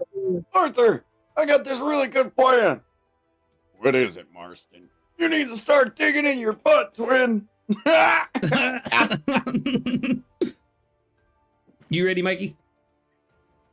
Absolutely. I was just getting one thing in order. I've got us over here on the Mr. Mantang's over map, and I'm going to bring us over to Kiryu. I guess I'll move you guys a little bit to show you there in the alley between the bar and the House of Horrors. Kiryu, you can be kind of anywhere on the Mantang's map, to be honest with you. As we return over to you, I'm going to kind of just open it up to you to see what you're doing. When we last left off, you had kind of agreed to go search the grounds for Tweedleham or Misty Cole, or kind of just in general the missing peoples around Mr. Mantang so far. Yeah. So at first I'm just gonna have full focus on looking everywhere. Being very perceptive and just walking around. I think going towards the staff housing. Like I'm trying to actually go to see a way to go behind the scenes. Yeah, absolutely. If you're heading towards staff housing, could you roll me a 1d20? This is not based off any stat. I'm just kind of looking for what are you going to roll? Okay, 6. Interesting. You make your way there from the time you've left Leadbelly and Kief's side. You've kind of just been not stealthily, but surreptitiously, I suppose, blending in with the crowd, walking down the rug streets that they have laid out. Staff housing. You don't really see too especially much, but along your way, you want to place yourself down at the bottom end of this little map. It's meant to, I think we've been here before, but illustrate the various roads within Mr. Mantang's. Walk on a catchy beat. It's just a beat. It's just a drum beat. Sounds like potentially just one drum too. And it grows louder and louder to your right as you pass by this little cluster of tents up here. Can I see where is it coming from? Yeah, absolutely. It is coming from this tent right here toward the bottom of the screen, that red tent. You see the little cluster of people in front. It's a boy who looks to be below 10 years of age, with maybe his dad, maybe his grandpa's, a couple of elders on either side of him. And they're all standing in front of this tent where a really sweaty, really in tune drummer is beating on like a bongo type drum inside this tent. It's a small tent. It's only really got room enough for him and like a fire that billows smoke up into the tent. The smoke sort of coalesces up near the front before it pours out the top opening. And he's just sweating, swaying from side to side, banging on that drum. But the beat to you sounds as melodic as any full band you've ever heard at the moment. It's really something special. Are you going to stop to fully listen to it? Well, I'm gonna go towards the entrance to take a look.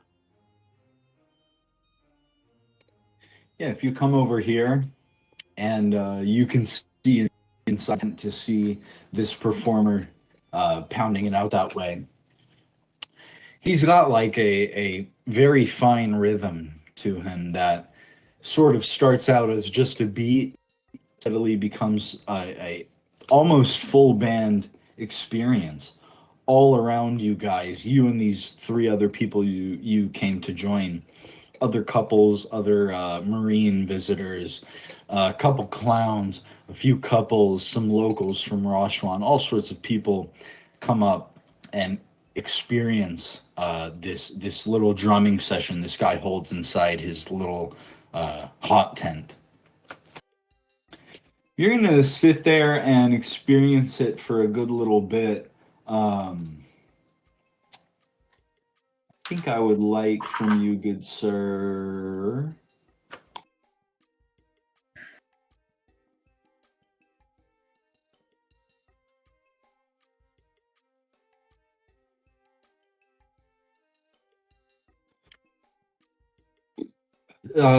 Pretty unorthodox, but I would take a Constitution save or a nature check.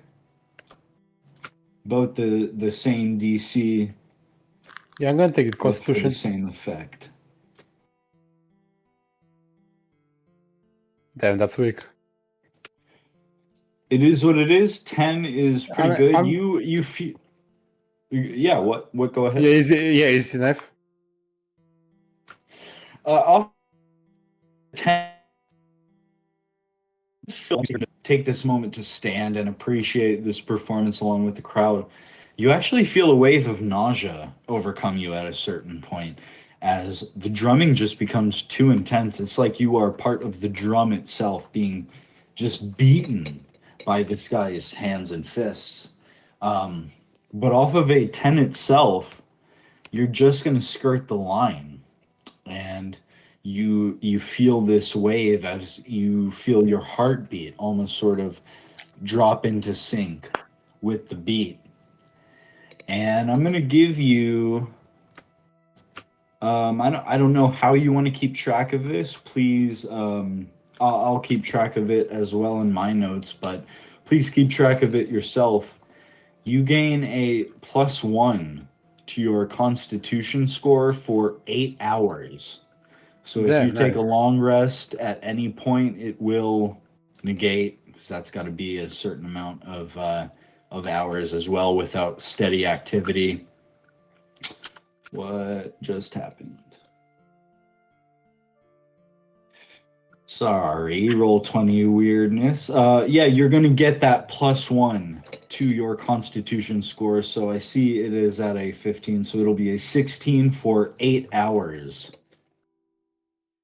Damn, that's nice. So, is that guy still going, or does he slow down? He continues on for a good long while, and you lose track of time, but there's never a point where you get out of focus or out of interest in what he's performing. You you can correction flavor this how you will if you feel like Kiryu would feel a certain different way, but if you have kind of been like not as connected to the music as, let's say, like Leadbelly or Kief, you feel like that innate musicianship for a split second in this guy's performance that is just really telling, and you get the glimpse of, wow, that's what it means to be like in the pocket. That's incredible. And as he finishes playing, the crowd erupts into applause. And you will hear a guy next to you say, "Hi, mate! That was some right fine fucking jamming I ever heard." Yeah, that was good.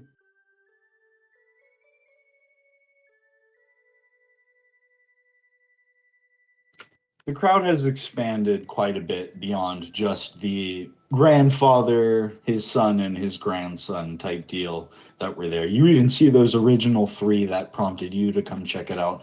They wander off on their own. The crowd starts to disperse.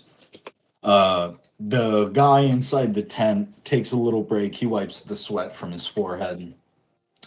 And you see this guy who's pretty much just taken up residence here beside you.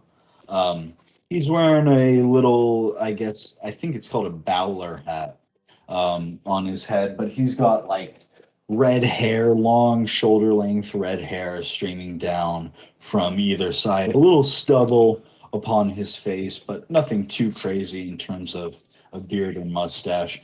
And he was clapping there along with the crowd. He looks at you and he goes, "Man, I heard a lot about this circus, but I never really thought there would be this much talent here." And above table, I will say, I apologize for my accent. I know that is dirt poor. I just cannot get that down. Yeah, that was really amazing. You seem to like it too. I love all sorts of stuff like that. Home music, I call it. Camp music, I call it.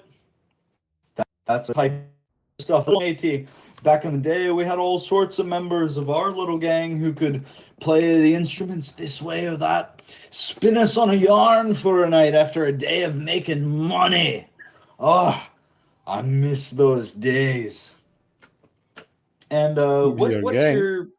Like I said, I'm missing my passive pamphlet or note card rather here. But what is your passive today, Kiryu? My passive perception. It's an 18. Yes, sir. Yeah, at an 18, then you're gonna see he's not quite like in his cups, but he's been drinking. He's got a good buzz on. Yeah, I can. Kiryu can already see some. Yeah. So yeah, something similar to one of his crewmates.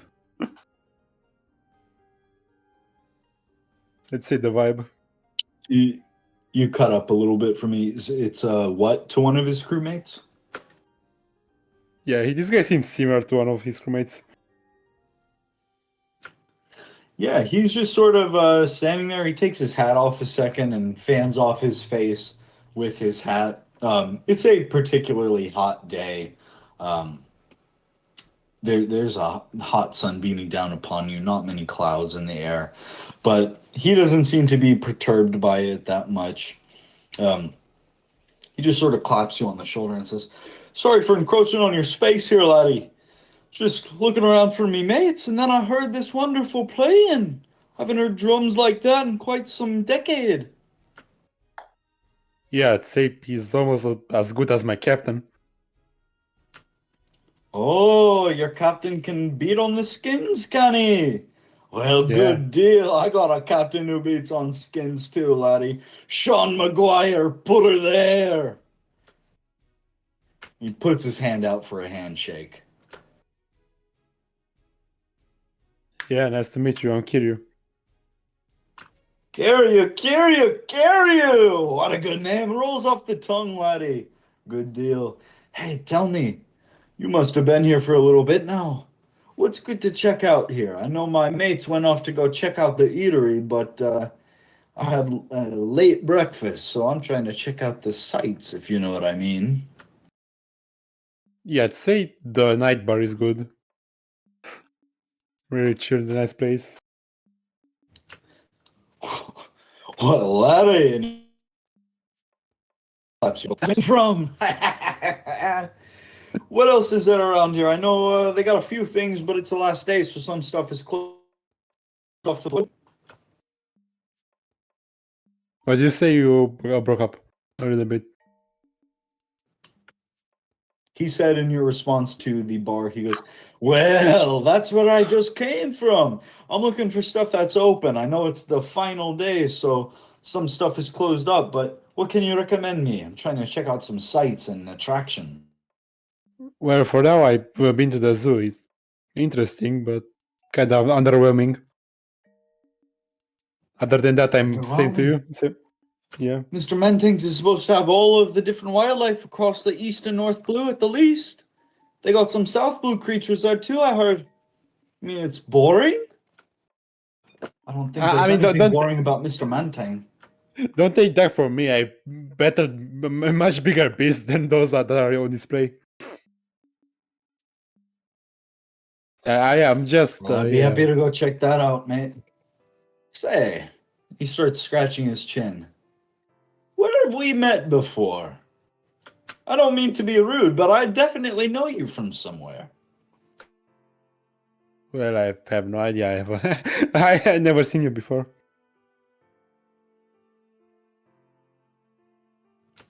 No, we definitely met.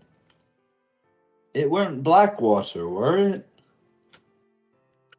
And roll me a history. It's an incredibly easy history. So roll it to me at advantage too.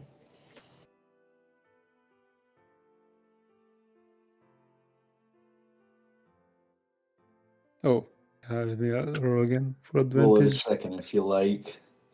Yep. I promise I'm not just like saying this. A 5 would have done it, but at a 14 for sure. I promise I'm not just saying that. It just keeps happening this session. He will just nod and go, nah, I never ran into you there. I'm just mistaken, I guess. Well, fancy to meet you, Kiryu. I'm going to be wandering around. I guess I'll see you at the finale tonight, eh? Yep. Well, I guess so. Good deal. I want to check out those big beasts and then maybe check out the trapeze show. I bet there's some fine lassies swinging about the ropes over there. Yeah. What's her name again? Sean, my laddie. Sean McGuire. I got you. Yeah, see you tonight. Peace. Kiryu, I can't wait. Maybe if I see you tonight, we can link up our groups, have some fun. If you have a group. If not, come join us. I don't care. Who cares? Yep, I definitely want. Good deal. And he claps you on the shoulder, Kiryu. He walks off this way, back onto the road. A little more plainly to see, he stumbles back onto the road. You can tell he's pretty well in his cups as he wanders off by himself. I will say, Kiryu, roll me an active perception, and I'll say it's at advantage. It's always an advantage. Let's go.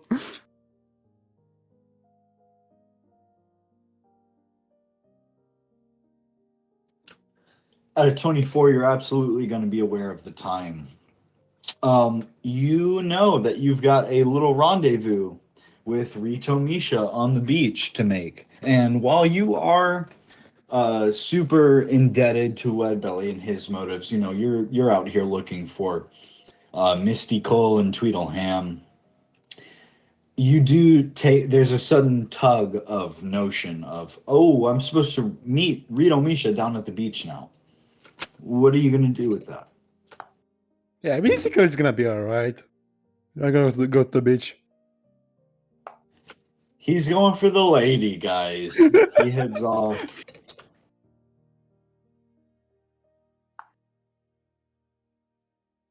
Got him just about here. We'll pull Kiryu down to here, making toward the beach side. At that point, I would like to revisit with our last but not least player for the day, of course. And bring us back to the belly boat. Arthur, you ready to go? Hey, baby. Ayo, gang. Arthur, to kind of recap where we left off with you very last time. Spenny had brought the very injured Archer down to lay on a bed for a while, recoup, while you and Sadie sort of regrouped yourselves. And you heard some screams below deck, only to come down and, like we talked about, see that Alice Spinney, who maybe the in-game characters don't know the name of, is here on the belly boat, the granddaughter of the murdered boutique shop owner in Port Gorko, along with two of the children who were friends with obsessed boy in Port Gorko. I believe it pretty much just ended off. Forgive me if I'm wrong and correct me if I'm wrong, but I think, Arthur, that it had kind of ended off with you being able to convince the boys that you guys had nothing to do with Oarmeo going missing. They had kind of questioned you, assuming that the Sakura pirates had taken Oarmeo captive, and because it was the truth, you had been given on advantage a persuasion roll that said, we didn't take the kid. We don't know where he is. And now, because Alice also knows that Mitch is gone, their hostility has greatly lowered. Arthur, I open up the stage to you, brother. Okay. So let me get this straight. You're missing a kid?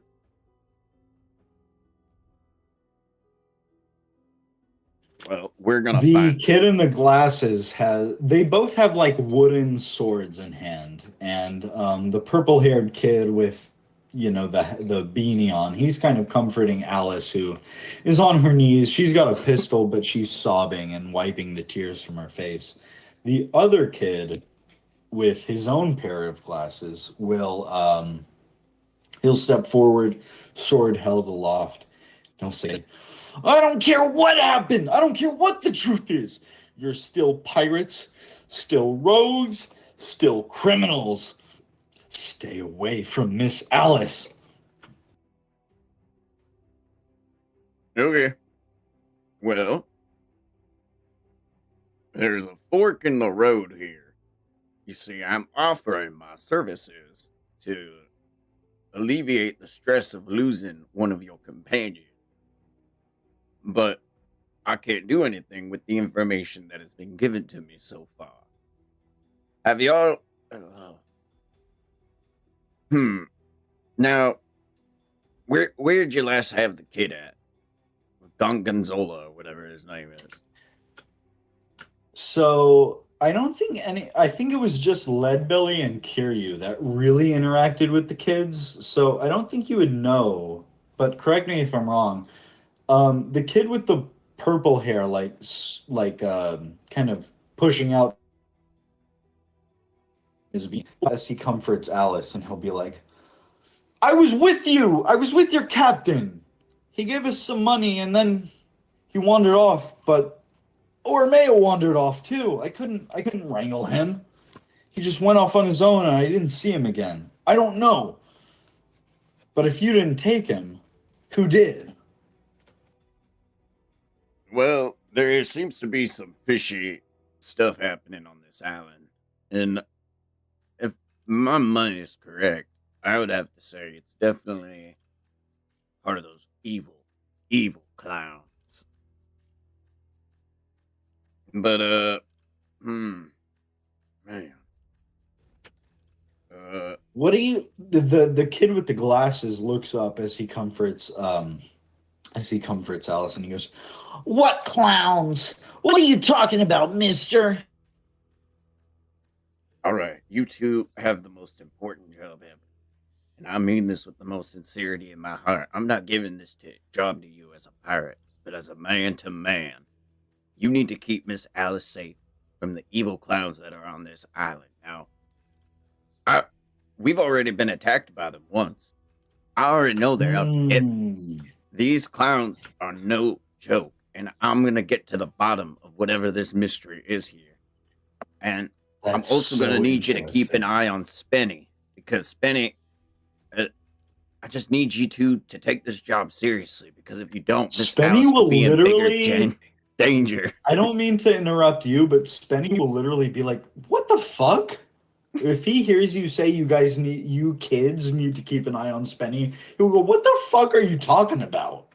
Spenny, I'm gonna, in a hushed tone to Spenny, and be like, I'm trying to sell these kids as they're important so that they can feel like they're helping out. You're not doing me any favors right now. You gotta play up the bit, Spenny. Yeah, Spenny, but you're gonna actually be here protecting them because something's going on, and I gotta find this other missing kid. So let them think they're protecting you, and then if someone actually does come in, give them a good old hawk to punch their lats out. He just shakes his head and throws his hands up because we never saw no kid before these two little punks. Okay. One, watch your tone. I don't know what they're talking about, okay? It doesn't matter if they know what they're talking about. It matters that they have the wrong idea of my dearly departed friend Mitch, and I'm going to redeem him. Alice will pipe up when you say that, and she's still on her knees weeping. Her gun is laid on the floor to her side, and she's like, he's gone. There's not even any chance to try to get justice or revenge or whatever you want to call it. What have I done? And she buries her face in her hands and just starts sobbing. You haven't done anything yet, Miss Alice. What's gonna happen is I'm gonna save Omaidamo, or whatever the kid's name is. I'm gonna get you guys back to your... No. Yeah, or Calico, or a Calicum, whatever her name is. I'm not good with names. But what I can say is that I'm gonna save this kid. I'm gonna save y'all. And you might not be able to get honor or justice. But what you can have is peace. And knowing redemption. And knowing we're just people trying to live in this world the best that we can. From the bed where Spenny has set him, Archer Fordham has a pretty serious wound that prevents him from being physical, but he's still conscient. Don't listen to them, they're criminals! You need to help me! I am an agent with the Pinkertons! Subdue these rogues immediately! Oh, man. Oh, I wish Captain was here. He'd know what to do. Man. Sadie will override you, and she's going to shoot into the bed, the bedside wall, we'll say, beside Archer. And he squeals as she fires that off and kind of cowers down into his pillow, and she goes, "Shut up, you!" Okay, that's okay. We need to be respectful to the belly boat. We need to. Oh man, this is so much. I'm okay. You need to what to the belly boat? It broke up. We need to respect the belly boat.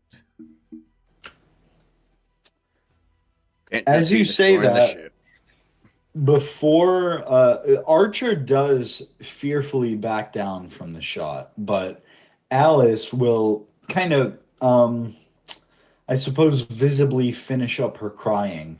And she looks to you. She's still on her knees as she takes a step forward, a knee step forward. And she goes, "Please, I just want to go home." You can't go home till you have or old Apple Orchard with you. Whatever the kid's name is. Ooh, she looks at Baymeel and Kuskarus, and she looks between them once, twice, 3 times. And she finally nods and she goes, "You're right. I led them into this. I have to get them out in the right way." Her voice overcome with tears and emotion.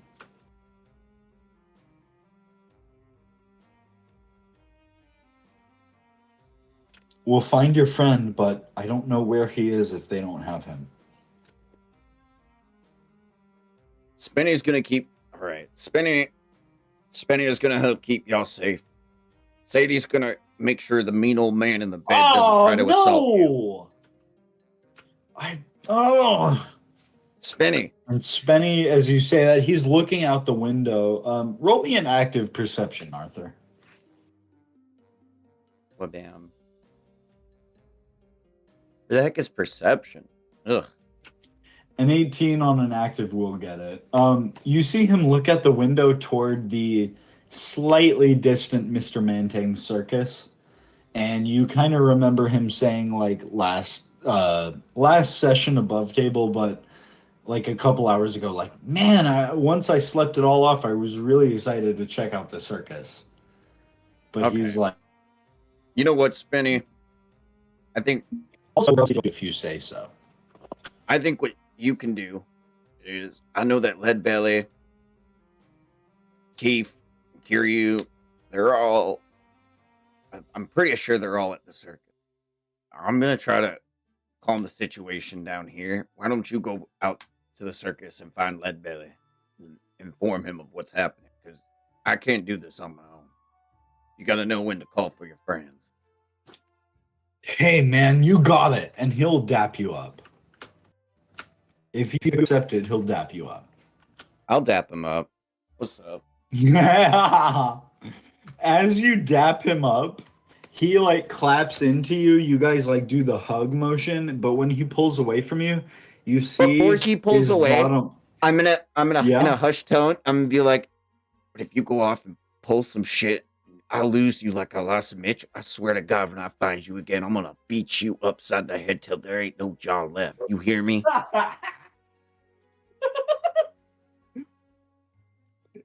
He will hesitate at the dap up if you say that to him, and he'll kind of like look up toward. No. This is while we're mid dap up, and then we go to hug in, and then I say that to him in a hushed tone. That's even better. I misunderstood. Okay, as you guys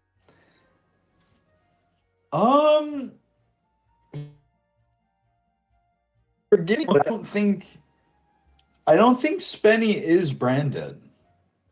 I might have to review some stuff there. I apologize if I'm wrong, but I don't think he is. Kiryu branded himself, I thought.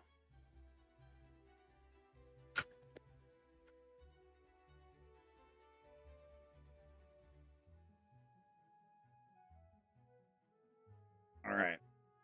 Hey, you kids want to see something really cool, though? I may need some review there. I could have sworn I have it in my notes. It's Leadbelly and Kiryu at the moment. I apologize if that is Spenny as well. I don't have it that it is Spenny though.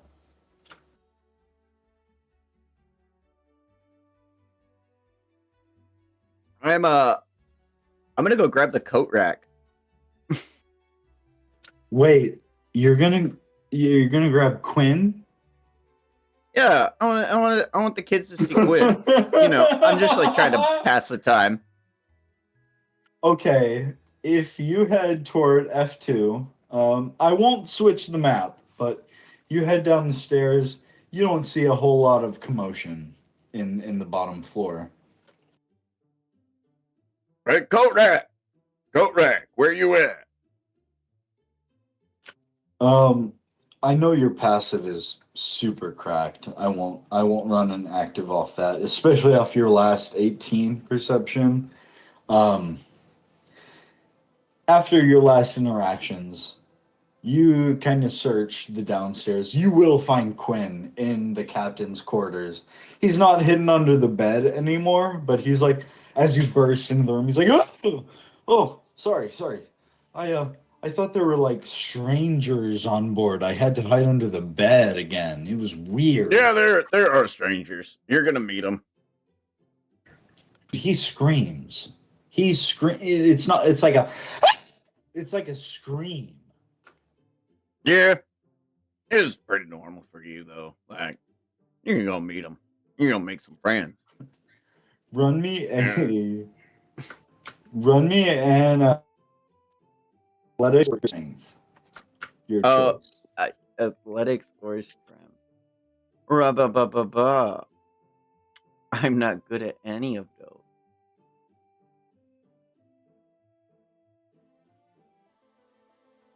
It really did not mean much at all. A 5 will beat it. You have like torn the last remaining arm off this thing. It's only got legs, so you're pretty easily able to get it. You're pretty easily able to get it up the stairs. I'll move you there. All right, look at this. This is a coat rack. It talks to you. Say hi, coat rack.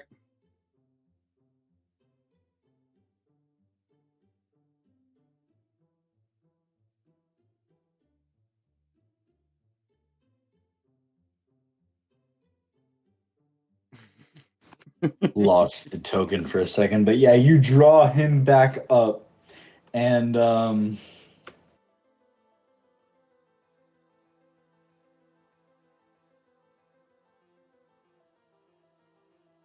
as you do,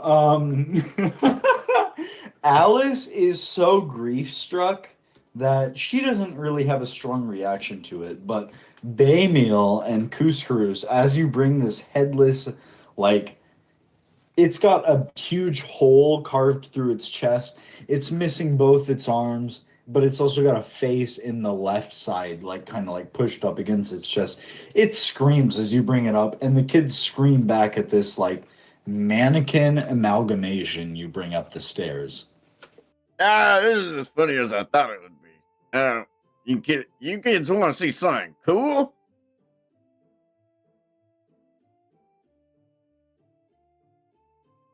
What are they going to see? What do you mean by that?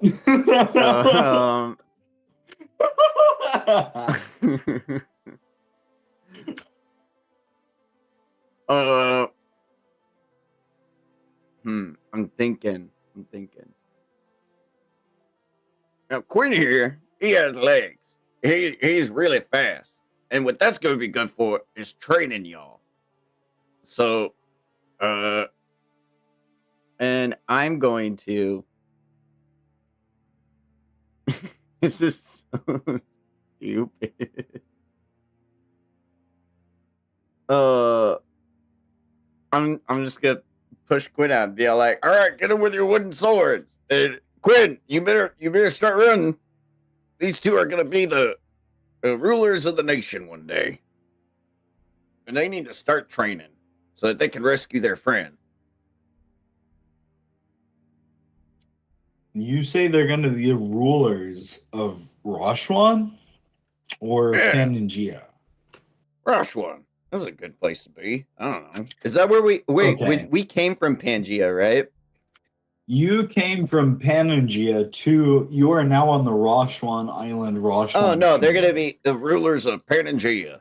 And it all starts with training. And they need to train now. And, Quinn, yeah, I don't mean to call you a sissy, but this is something only you can do. I need you to lock in and keep these kids entertained. I'm not gonna lie to you. I just keep making the situation worse. As you do that, and you explain the quote-unquote situation to the boys and Quinn as you can, both Quinn and Baymeel and Couscous scream in unison. They're both terrified of what the other side has to present to them. I'm actually going to bring us back at that point. Spinny, you better get going, Spinny. He better be on his way to find Leadbelly. I am making this situation so much worse. Wait, okay, so what do you want Spenny to do? Spenny needs to go to the circus, find Leadbelly, Kief, and Kiryu, and be like, yo, Arthur's in some shit. He needs help. Okay. After that little instance of Quinn screaming at the boys, and the boys screaming back at Quinn, Spenny will hear your orders, and he'll be like, my head aches too much for this. He runs off and heads out above deck, seemingly to follow your orders. Kiryu, we're going to bring it back to you, brother. All right. As you... There we go. Nope. There we go. You come out toward the beachside entrance. You can place yourself down pretty much wherever. You know, you're pretty typically in this little area that I'm pinging here. You came aware of your date time with Rito Misha. You guys were going to meet on the beach. And I'll say, as you wander out into the sands, you see that there are no crowds left. Mr. Mantang, you remember from a little notice that was alerted at Henry the Horse's last session. Mr. Manting has opened all the gates to all visitors. This final day at this location is totally free. The beach is empty besides the clowns that border the perimeter of Mr. Manting's magical circus. I see. That's nice. If I can get some piece on here. Yeah, I'm gonna head towards the beach. If you head toward the beach, you'll see some of the clowns, as you pass. They're all walking up and down the perimeter. All the people are gone, as I said. You walk toward the water. You enjoy the South Blue for a moment, let's say. And you start waiting a little while. It's pretty well into the afternoon. You guys will remember that Kiryu had set up his date for about 4 p.m., maybe 5-ish at the latest. It's well into the 4 o'clock hour now. And he's waiting, he's looking around. Kiryu, you notice that Rito Misha is not coming up at all.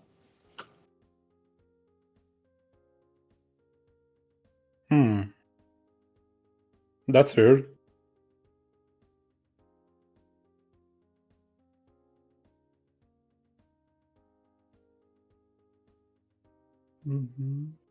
Well, I guess I'm gonna start tinkering a little bit while I'm waiting. Bro's gonna tinker. What are you tinkering on? I'm gonna tinker on my gun sword. I'll give it some a new property. Let's see that. Ooh, interesting. Let me ask before the roll, what are you looking for to upgrade in your gun? I can DM you. I don't want to spoil it for everyone. Okay, sure. Go for it.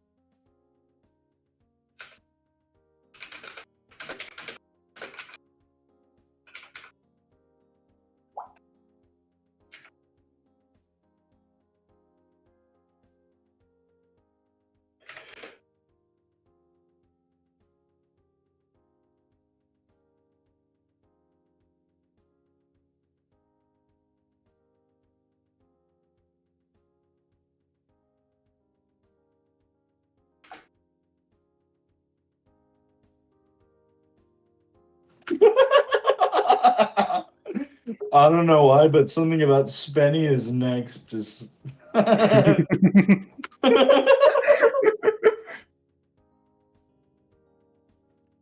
deal with the squint. I don't know, guys. I never played this game before. Don't ask me. Hey. No, I wasn't asking you. I was asking the rest of the group above table. No, Like, yeah, we think this is what happened, I know right? I'm playing. Be like, yeah, the god of the world says, I don't know, I've never seen this world before. Big Bang Theory. Our whole universe was in a hot, dense state.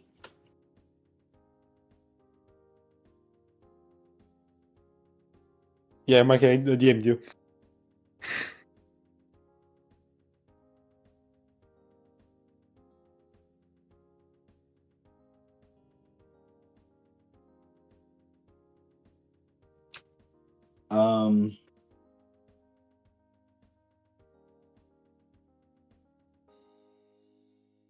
Wait, what are you giving a rocket? What are you doing that to? What? I'm doing it to a gun.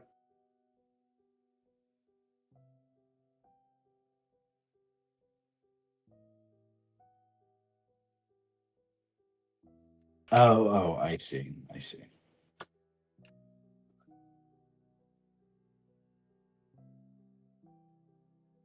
Yeah, roll me a tinkerer's tools at disadvantage.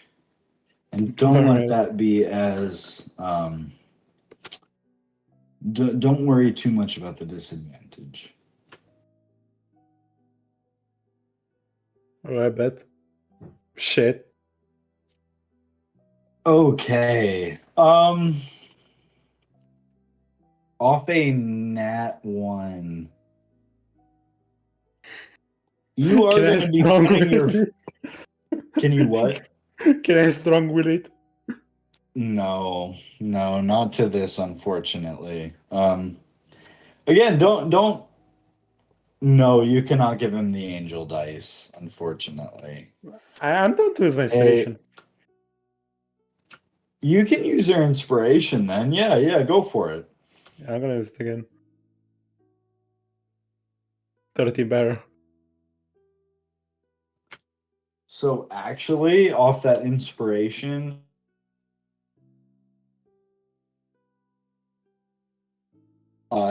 instead of the 22, we're going to go with the 18. And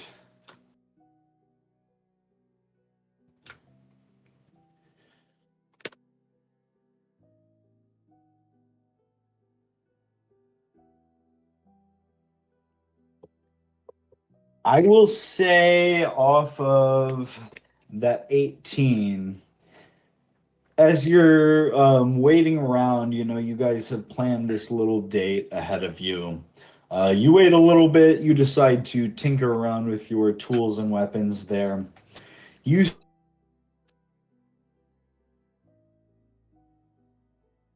see called.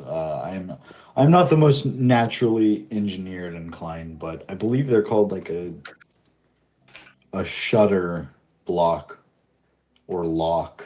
And as it comes to the use of your gun, you see a clear potential for that to be increased by 1 in terms of natural output, but you're unfortunately not able to set it through just yet. You see the opportunity, but there's also a distinct interest in your date.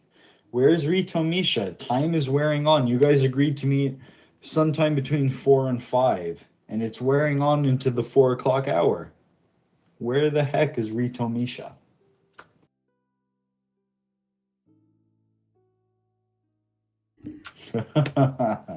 Yeah, Leadbelly hears a lot of swearing.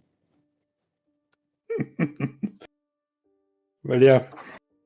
Well, I'm still gonna wait, but Kiryu started to get worried.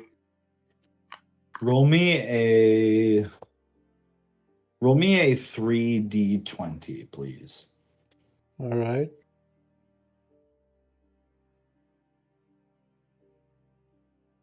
Yeah, absolutely. Okay, so you wait a little over half an hour, and while you are kind of aware you didn't give a very specific time to Rito Misha, you are kind of feeling like, wow, like, judging by what you know of her thus far, she would have been here a little more on time than off time.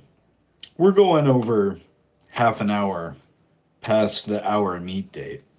Start to you start to look around and wonder, where is Rito Misha? Why is she not showing up? I feel like I've been hitting it off with her. I thought she was interested in meeting up again today before the finale. Where is she? But she is not showing up.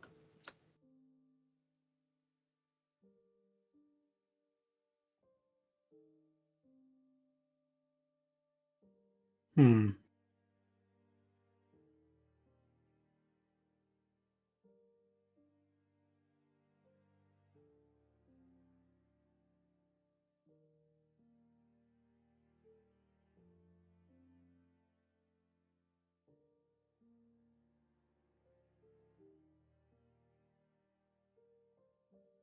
Well, I guess I'm gonna leave something behind to show that I was here and I'm gonna head to the ship. Okay. Interesting. What are you gonna try to grab? No grab. I'm gonna leave something. Oh, okay. Yeah, a small piece of paper. What? A small piece of paper. What is it from in particular, might I ask? One of my blueprints. For if there's something.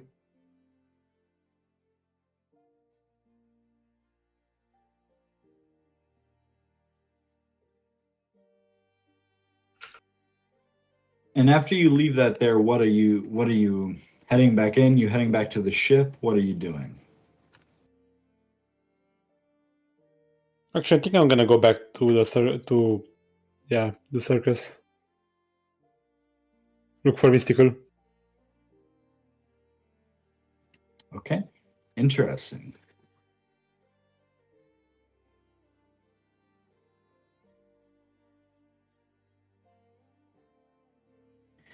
You leave that little shred behind.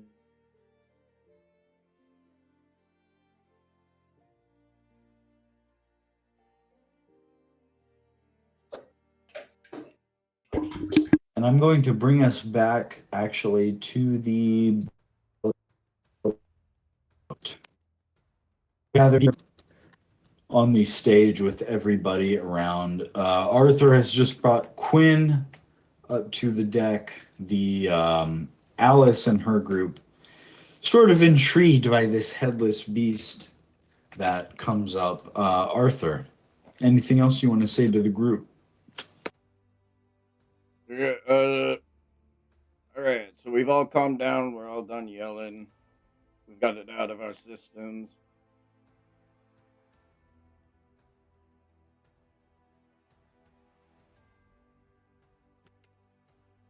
If that's all you say, Sadie, you will have noticed, is still standing on the stairs, pretty much unmoved since you guys have come downstairs. Sadie, take a seat. Oh my God, we gotta wait for Leadbelly to get back with Benny. She draws her gun and aims it at Alice, Baymeal, and Kuskarus and says, "Nobody leaves this goddamn ship till I say so." Oh my God, chill out. They're not leaving. Look, they're playing with Quinn. They're having a grand old time. And I just imagine as I say that in the background, they're going, ah! Ah! They're best pals. The three of them are screaming at each other as Sadie cries this out. And you got Spenny and Glory kind of huddled up together, shocked by what Sadie says as she draws one of her 6-shooters and aims it at this crowd of people before her. Spenny's going to get the captain. And I said, he's going. That's true. Spenny is gone. She's still pointing her pistol at you lot. She says, "Look now, I'm not trying to kill any of them, Arthur, but after dark, they'll be free to go. Until then, they stay here on this ship. They're staying here until we get that kid back, and then we're going to figure out how to get them back to their island, I guess. I don't know. I don't know how sailing works. That's what I got to do it for us. Come on." She nods her head toward them. "They sailed them here, they can sail them back. I'm not trying to get my..." Listen, Sadie. We're going to figure this out. Because we're not bad people. We have to rise up and be better. Like Quinn here. Look at him. Ah! Ah! Ah! Ah! Now, yeah, and at any point that Quinn is within Arthur's grasp, he's screaming. He is not comfortable. He's not happy. Alice, he's very Sadie, confused. You come over here with this man. Let's all gather around Mr. Pinkerton. And then I have an idea. And I'm going to pull out a deck of cards. And I'm going to be like, got any 6s? Go fish. You I'm say kidding, that we to can play Archer. poker. If you say that to Archer, he spits on you. Sadie, I'm pulling out. Sadie, I'm gonna shoot him. I'm gonna do it. Nope. We gotta be better. She freaks out. She goes, no. He's got to last. Just let him live. I'll rewrite his memory. Do not shoot him through the skull, no matter how much he deserves it. Okay, well then let's all play poker. Let's all just Alice, come here. We're playing for keeps. Ooh, Sadie spins her gun back toward Alice and the boys, and she goes, nah, they seen what I really look like. They got to wait till after dark to go back. I promise they won't die, but they got to wait till after dark. That's it. Period. Sadie, I'm going to say this to you in the nicest way possible. But have you gone absolutely batshit crazy? I just want to play cards. I didn't say nothing about leaving. I didn't say nothing about them doing nothing. I just want to pass the time until Leadbelly gets back. Now, everyone who knows how to play poker, get over here and play. About all the criminality you got up to, Arthur. What the hell is the deal? I thought you were going to go undercover. You got kids chasing after you. Yeah. What the hell is that about? I'm going to pull out the poster of Mitch, and I'm going to point at it, and I'm going to say, you see this man right here? This is one of the best damn men I've ever met on these high seas. It was someone who believed in himself, believed in his message, and he never backed down from any challenge that ever came his way. God damn it, I watched him die right in front of me. And I chased and I did everything I could to stop it, and I couldn't. So what I'm going to do now... Well, she interrupts you. I've done what I can, Arthur. And I'm not letting my position get undermined by yours. Are we trying to work for the same thing now? You tell me. I'm killing Micah, and I'm getting answers from Dutch. It sounds pretty clear cut. Now, right now, what I really want to do is play some goddamn poker!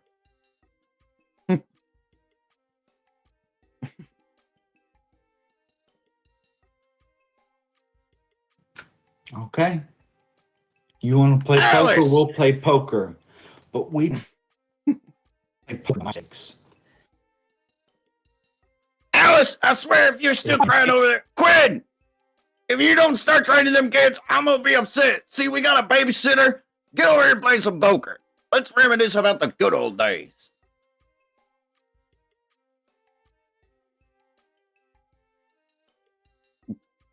You're saying reminisce to Quinn about the good old days? I'm saying it to Alice. Why don't you come tell me what your grandma was like? Why don't you come tell me about the time you spent with her? I want to hear your story. And nothing says stories like a game of poker. Quinn, if you're not chasing them kids, I swear to God, you're going to lose more than an arm. Maybe a leg. I don't know. Can you run with one leg?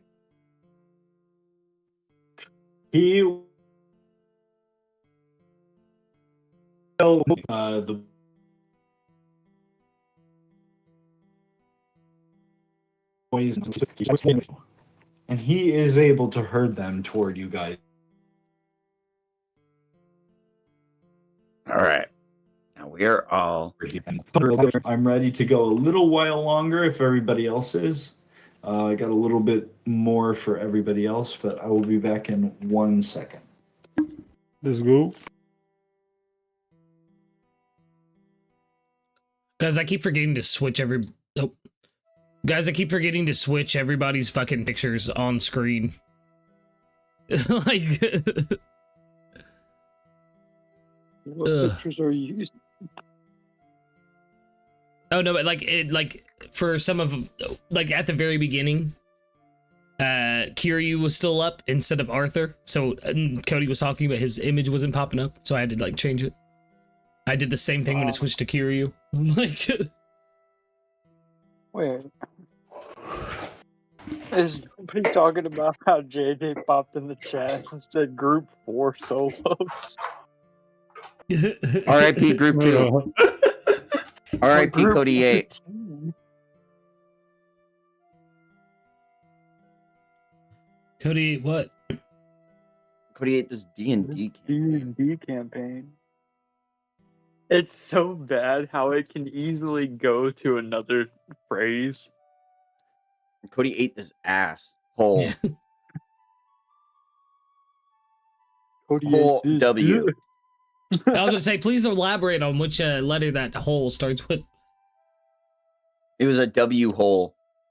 It was a Oh W my hole. God, shut the fuck up. Oh, so it's a whole W hole. Dude, I took a girl home on 9/11 and I said, damn, are you George? Because that's a W Bush.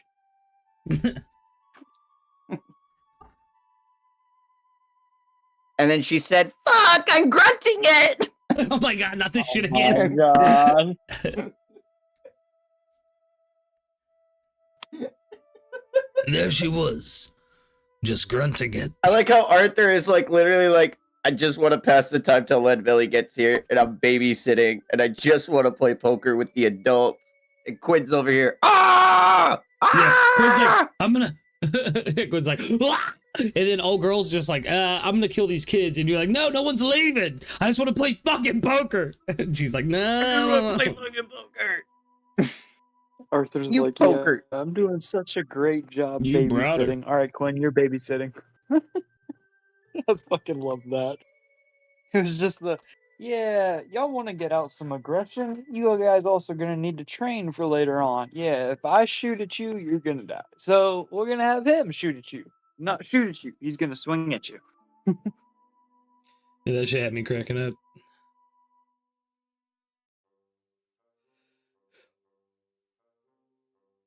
Oh, goodness. The sweepy boy. So what do y'all think about Kief's conspiracy theory? I think it's close. Something's going on.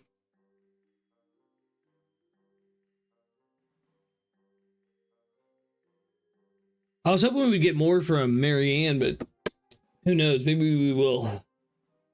I think we might, because where we had ended it off at, we had literally just got the punch into the wall after mentioning Carlisle. Mm-hmm. And that she was mad about the...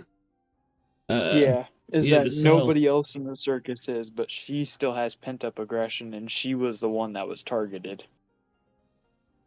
Because of something that she saw, and then after that incident happened, she was kicked in the mouth by the horse, which I don't think is a coincidence. I don't either.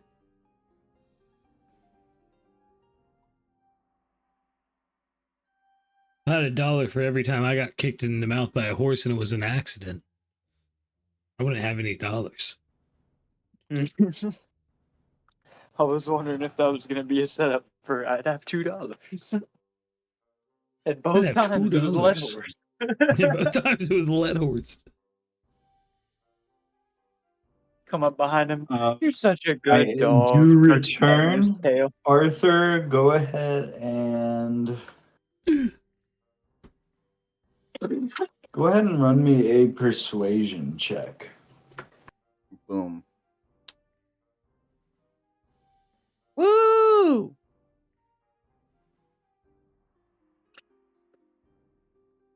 At an 11, actually, she will just barely, as you look over, shuffling the deck between you and little Sadie over here in her halfway Pinkerton disguise, might holler some sort of supposed objection toward Alice that causes her to take some steps toward you both.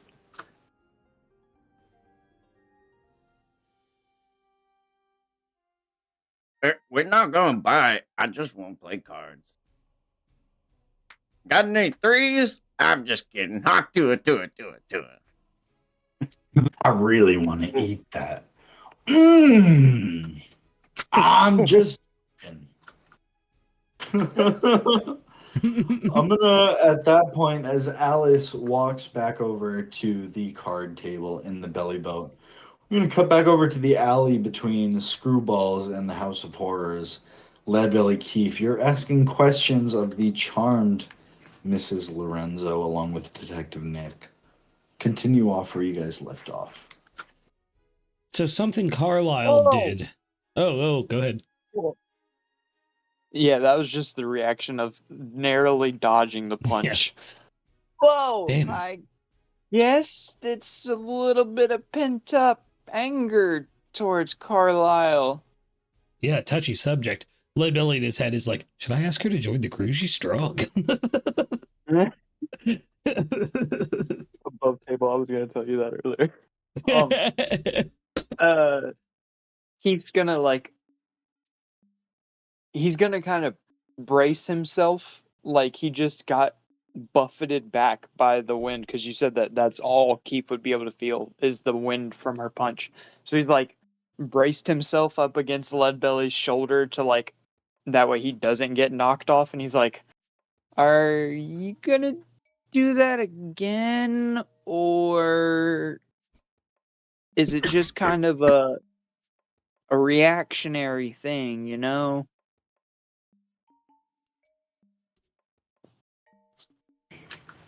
She doesn't really reply. She just stands there. Her fist sort of like relaxed by her side, still trembling as the canvas of the tent ripples out into softness. But you feel that heavy impact, even despite not having it contact with your body. Yeah. So you didn't want the deal to go through, Marianne?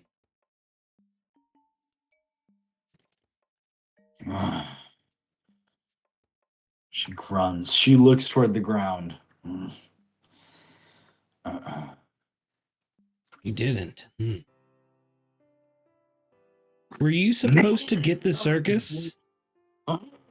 He suddenly rages. That's all. Wait, to that question, or was that to before that question? Yes, it was to that question. I was going to say, if you guys want to run an active perception, it's like crazy difficult. But if you make it, I'll honor it. Oh, guess what? I'm going to use my angel dice. If you didn't want to use that, I was going to say that I would work my way to trying to help you with that instead, because I got a +3 to my perception. I have a +9, so do I have to decide before I roll? You do with the angel die, yeah. Before with an angel die for here on out, before the consequences are enacted. So if you hear the how do I word this? Okay, so you could find out that before the consequences enacted, you can toss out that angel die and make it a full nat 20. So if you want to send that, does a 21 work?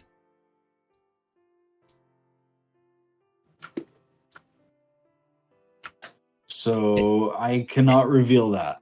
Okay, never mind. Angel dice. No. Hold on. Why are you just so gung ho? We'll figure out. Make sure we get it. If Kief can help first, because Kief's been attentive to this whole convo. Yeah, he's been trying to figure out if his conspiracy theory is correct. He has also been listening and been receptive to the new information that he's been gathering.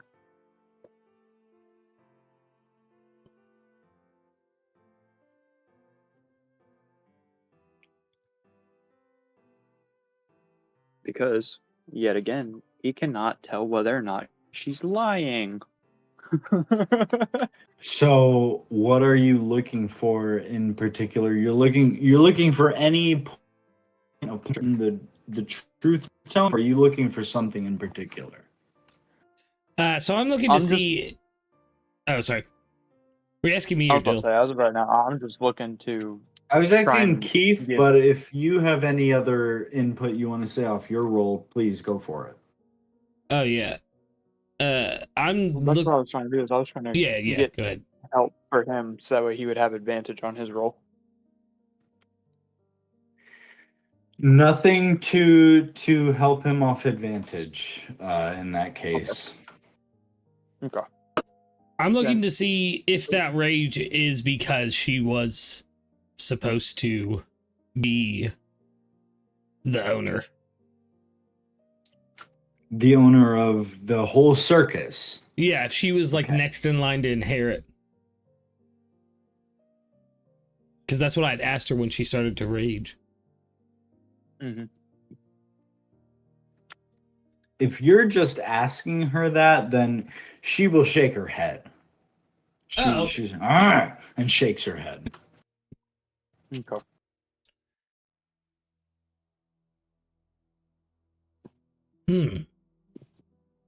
Not supposed to be the owner. Well, Detective Nick, the private eye, will say, "Tell me, at least this. You know Vladivostok?"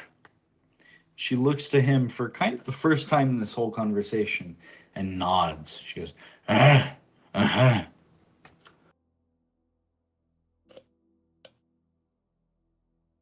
Who's that? Well, Vladivostok is the person that Nick was first hired to find the disappearance of. He Oh, is okay. kind of his first case. A teenage boy who went missing in the Leavneal Kingdom, and his parents hired Nick to find him. Mm-hmm. And he has tracked the circus across to the South Blue since then. And she just confirmed that she does know this person? yes. Interesting. Do you know what happened to him?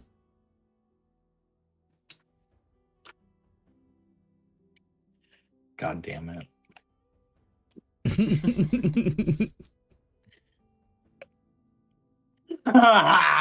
She puts on a big smile and she twists. She does like a finger gun on each cheek and twists it up as she smiles. He became a clown. He's a clown. He's a clown. As Kief has all Hold the on. connection dots put Kief. together. I think you're missing something. Let me ask you this, Miss Marianne. Are the clowns being controlled?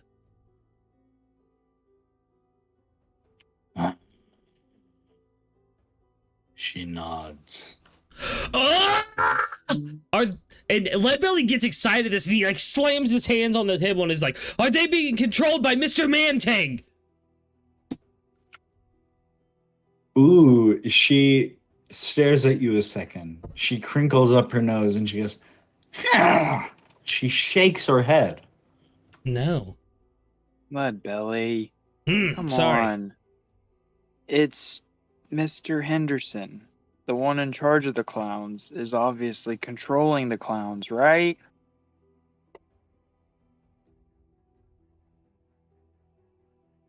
Mr. Henderson. This is Nick saying as he scratches his chin.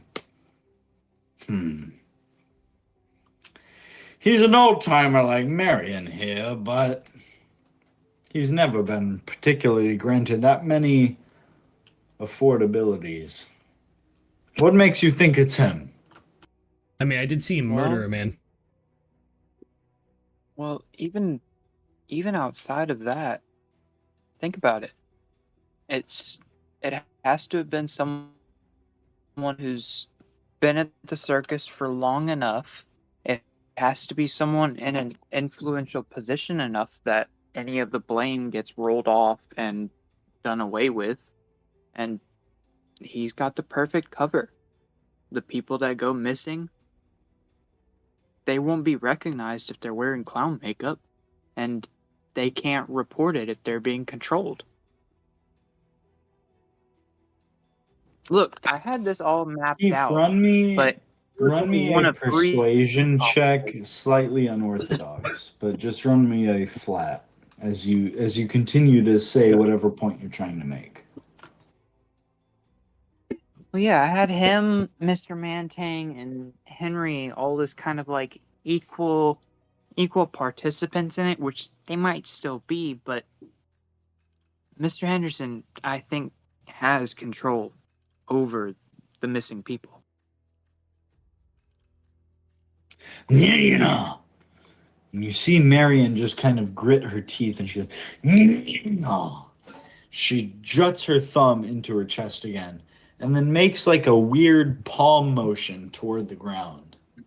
If anybody wants to make an active perception toward that, I'll take I it. will. Ooh, Ooh, that's this good. might be the Kief. first one that Keith actually gets. Oh, Oh, twinsies! Oh, double 20. Off a double 20 individually.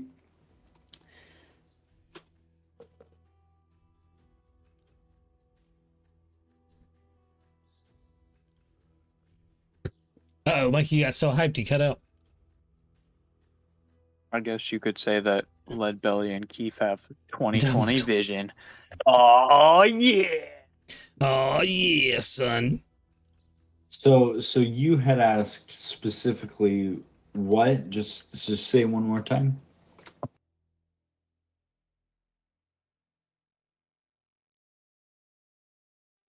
It was the grouping that it was Mr. Henderson, Mr. Mantang, and Henry the Horse were his top suspects, but it makes too much sense for it to be anyone else other than Mr. Henderson. Yeah, basically she was reacting to us discussing that it was Mr. Henderson. We didn't necessarily ask her. Yeah. Swished her finger on herself and then palm to the ground, you had said, and we were supposed to perception to see what that was meaning.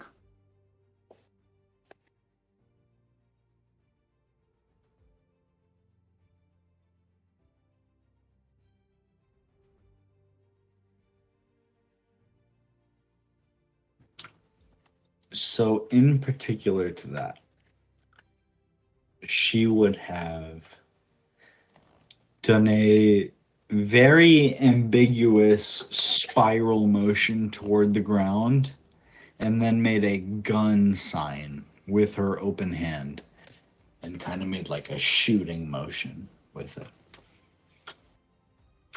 Is that on target? What are we doing here? This is the point marked for destruction. What are you trying to say?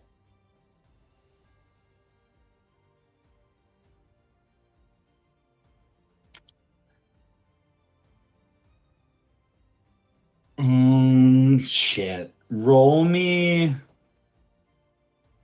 another chance D20. No buffs added to this. One from Leadbelly, one from Kief.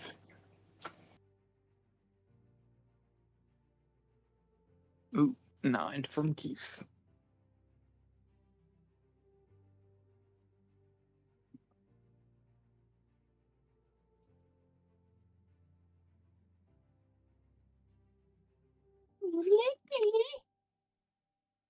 What are we waiting? I'm sorry, guys. I had to help my kids real quick.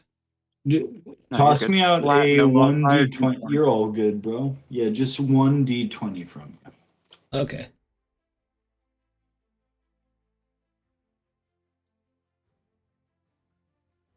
No! You guys are sort of swamped with the blanket undecisive information that you have just been presented with by Marion Lorenzo.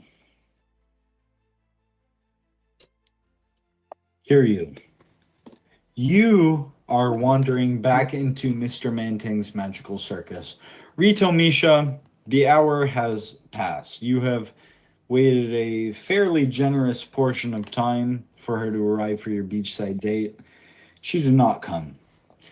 As you wander through the circus a little bit, that part of the circus,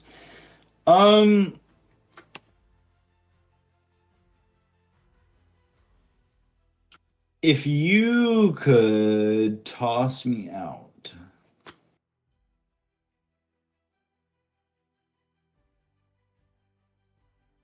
I'll take an insight from you, good brother. All right.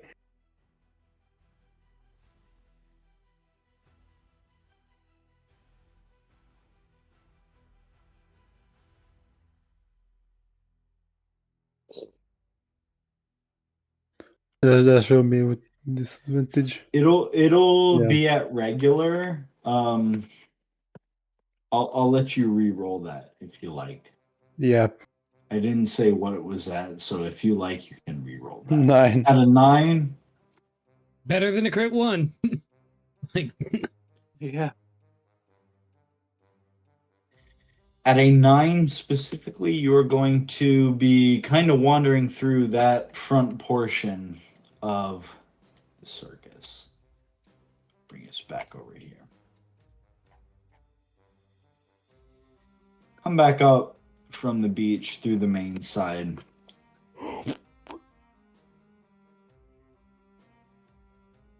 Yeah. You are going to come across somebody who is vaguely familiar, but she seems to recognize you pretty apparently. She comes up and she is waving the long wavy hair out of her face. She says, "Hey, you seen Abumi anywhere? Sorry to bother you, but I'm looking for Klein. Klein Abumi?" Doesn't ring a name, but Bill. You can roll a basic history if you like. Will not be a high DC at all.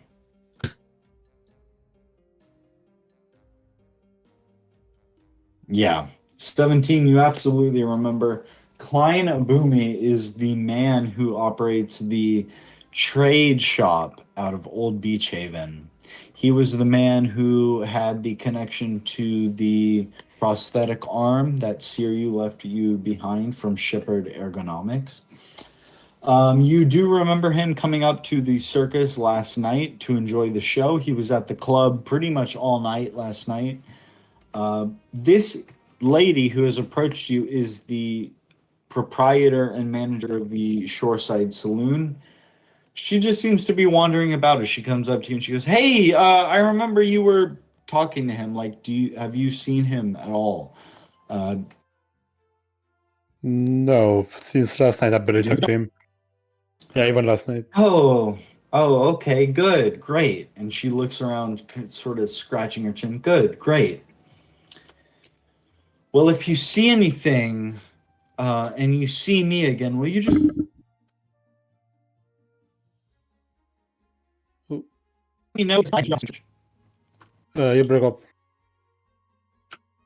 She says, if you see him, will you let me know that it's very strange that he hasn't shown back up today? He usually shows up every day, even if there's something going on. It's odd that he wouldn't come for a day of profit. So will you just let me know if you see him? Yeah, a lot of people disappeared today. A lot of people? What do you mean? Like some of my crewmates, yeah, some of the band members from near the club, from Harry's. And I heard the other day that guy didn't show up. That guy is missing. I have no idea what's happening. Okay, well, just please keep your eye out. You don't have to tell me that. I don't know what is happening here. We came here off a whim, and it's like all of a sudden everything has fallen under the bus. I don't know what Mr. Mantings is doing here, but it is not nearly enticing enough to keep Abumi away from his business. I know what he's trying to do to Old Beach Haven. He would not just run off like this. Please keep me posted, okay? Yep. Also, do you I'm know gonna where? go on. Have you happened to stumble into Ritomisha? Stumble upon who? Ritomisha? I have no idea who that is. I'm All right, sorry. perfect. I have not seen them. Good luck. Thank you. Please take care. She pats you on the arm. She's like, please keep an eye out for me, if you will. Yeah. Yep, and I'm going straight behind the scenes, the staff housing.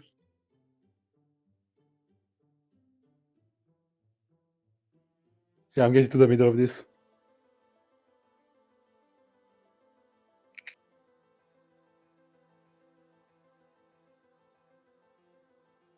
You're just heading into the alleys.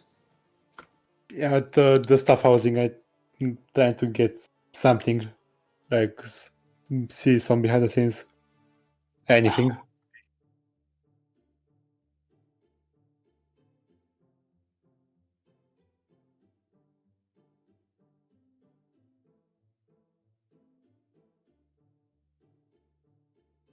Mikey?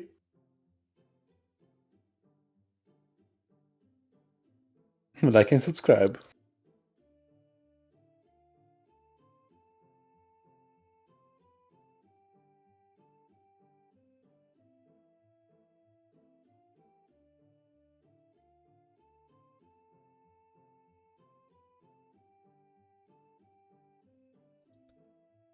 Cause Mike is gone. And we're not going home. Mikey!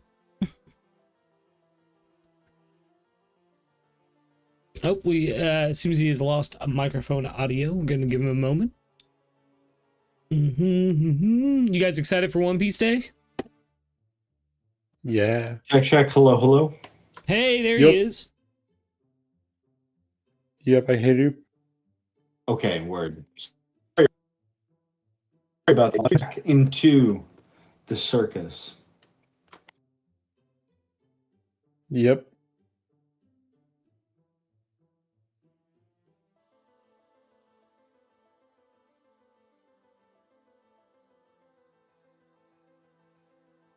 Mm.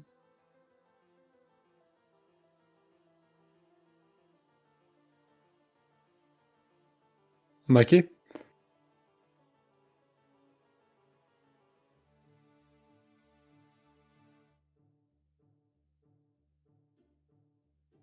Yep, technical difficulties again.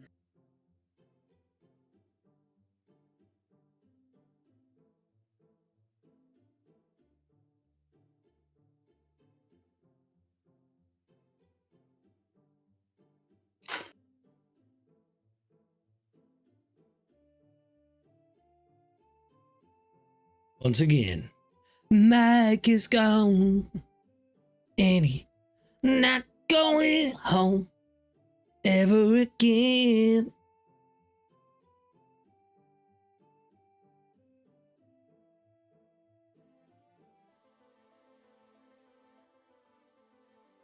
Ba-na-na-na-na.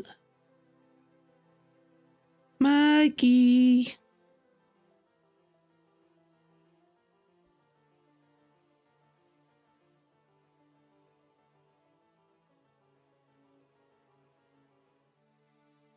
Like and subscribe.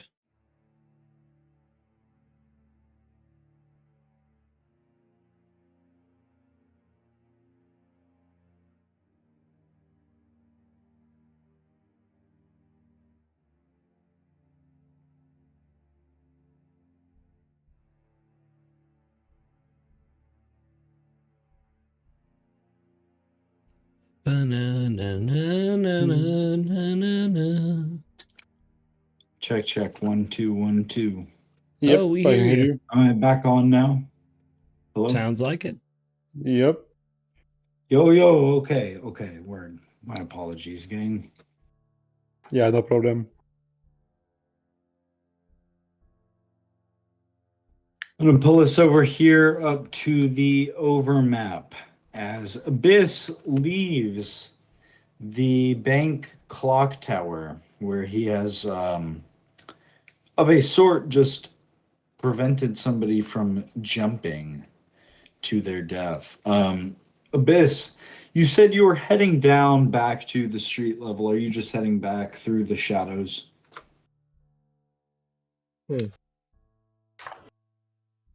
Yeah, I still don't want to be seen. I'd rather not draw attention to myself. Okay, as you are back into the shadows very, very easily through what is available to you right now, you're able to wander through the streets as well as you want. If there's anything you want to investigate as you go along, just feel free to shout it out. The shadows stretch No. down the side of the building themselves, though. Okay. Well, was there anything worthwhile in the tower before I left? Not really. I mean, the guy had some money on him. I'll roll like a random dice check to Oh no no see no! how much if I you would want to be rob looking for him, but clues. No, I wouldn't do that. okay. Other Well, that's than cool. that, it's Cool. really just the big pile of whole grains and whole corn and stuff. Okay. Then I'm gonna head towards That the market to look for the guy that Morley said I should find. That would most likely know about where to find.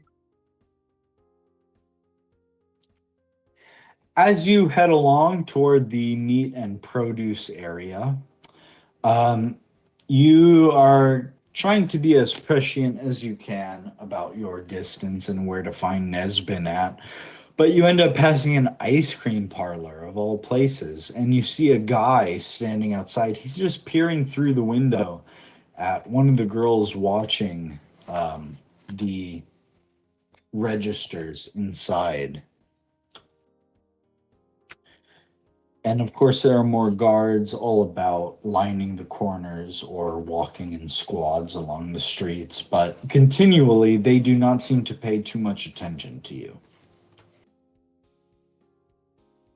Hmm. I'm gonna start sneaking around to pay attention to maybe their conversations. While not, I'm not gonna like stay around, but I'm gonna like sneak past them and listen to what they're saying while going deeper in.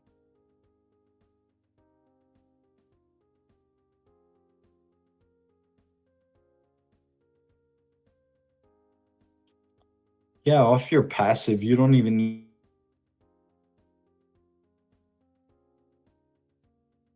to roll standing within the outside window of the ice cream parlor. And he actually takes notice of you. It's not seemingly like a overly noticeable action, but he takes a glance toward you. He goes, oh, Peggy! Why won't she choose me? This Peggy. I know I'm a good guy. I know I make enough money. Why won't she choose me? And he stares within this window at this woman at the register.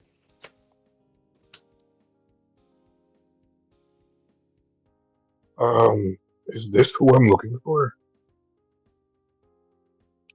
Off the top of your head, you know you're looking for a guy named Nesbin. So Peggy doesn't readily stand out to you, but if you want to run some sort of a check, I'll But really take he's just wearing an. about any Usually, check you ice can cream think guys of. have like a name tag, right? They don't have a name tag, they have a uniform like apron on. They've got their Mm. normal clothes and then a uniform apron on, tied about on top of that.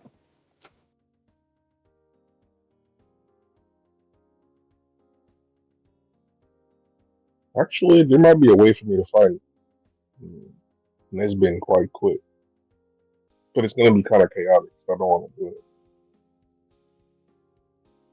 it. I'm gonna stick to what I'm doing. I'll just listen out. Keep going, traveling around and listen for any familiar names.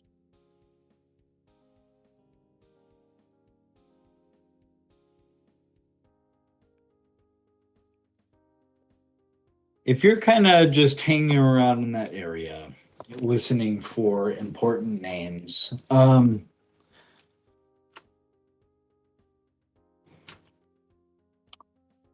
I'll take a high DC, but at advantage.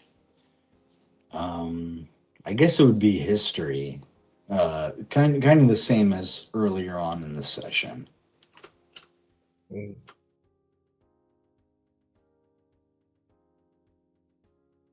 All right, no problem. Listening. Oh,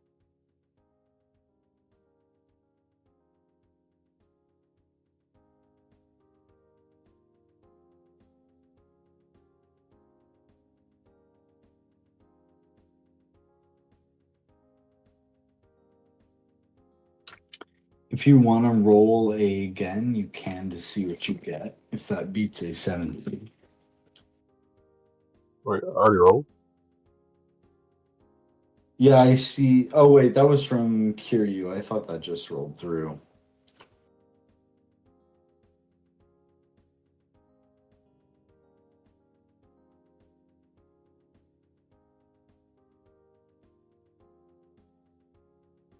Give me a second. I gotta reload my roll 20. You're all good.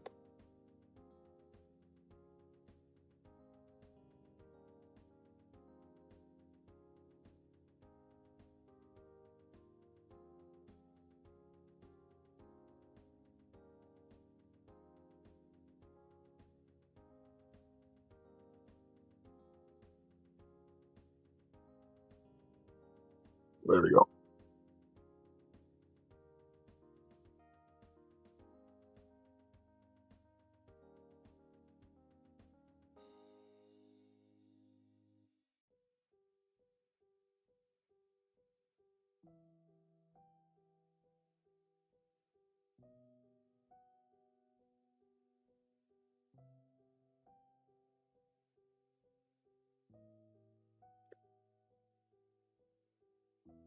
But, um,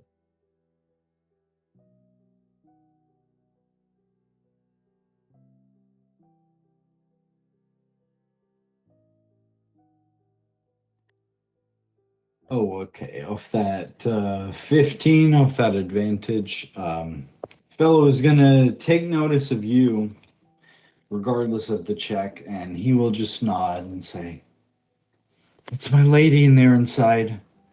She don't know it yet, but I know one day she's going to pick me." mm.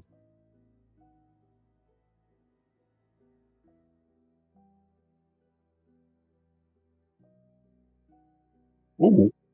What if I just whispered out Nesbin and see if he reacts? I'll say, Nesbin! Does he react?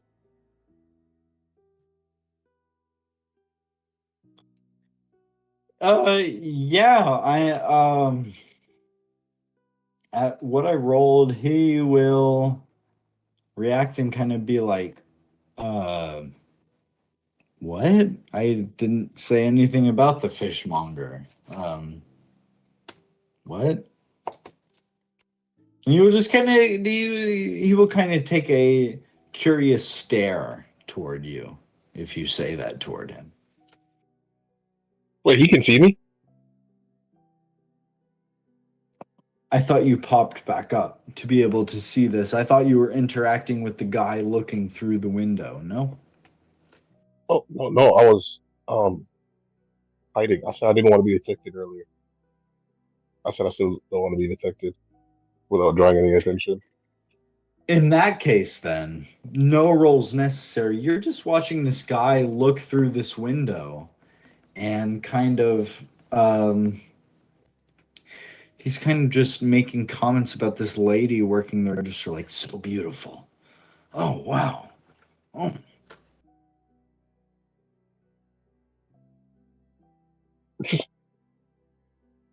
So I just, oh, okay. I'm just gonna be like, I'm gonna do the same thing. I'm gonna be like, I'm gonna see if he reacts to the name. Nesbin. Yeah, I mean, at any movement of reaction, he's going to be like, oh, oh, oh. If you just kind of say that in reaction to being within his shadow of sorts, he's gonna be curious what's going on around him, but he's going to hear Nesbin and like, what on earth is happening? But he's going to refocus in on the lady behind the window. He likes Nesbin.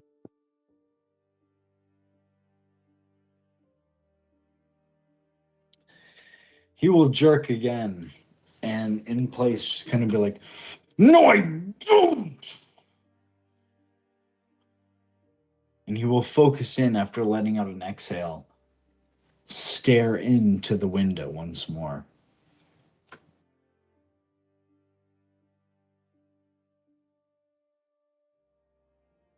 I'm not gonna say anything. Head on past this this ice cream parlor. Yes, I will. So now I know he's a fishmonger now. Maybe the fish bar for the market? Let's go to the fish market. In that case, you head past the ice cream parlor. You head toward the next district in town. And you see a bunch of stalls on a big lined street. Either which way, there are tons of stalls on the sides. And as you pass along, you start to wonder, where is this Nesbin character?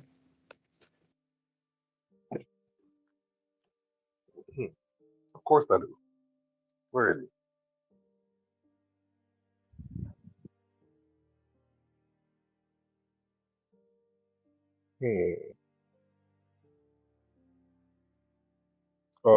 Mikey? Yeah. Alright. Is there like a fish market around here? Or did we scrap what he said earlier about the fishmonger? There are some fishmongers all around the meat and produce district, mostly toward the outskirts as you enter the district, clearly marked by the signs. As you enter, there are more so like red meat and chicken type of vendors, but the outskirts down, um, essentially from this end toward the eye lake. There are some scattered buildings around that mark the fishing district, quote unquote. Mhm. Hmm.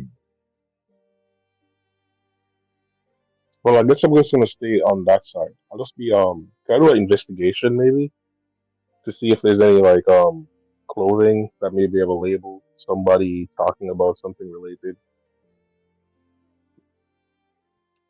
Yeah, if you're just trying to roll an investigation, you can roll it to me flat.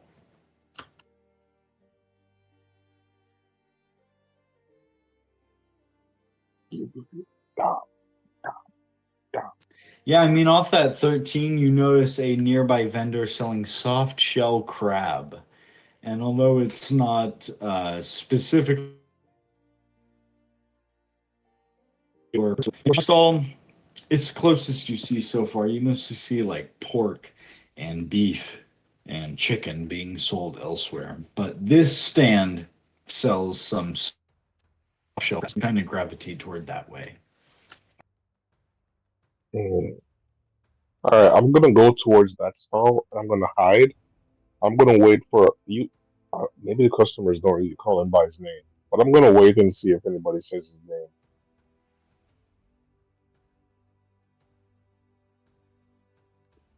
Will you go ahead and roll me a flat 1d20? No buffs.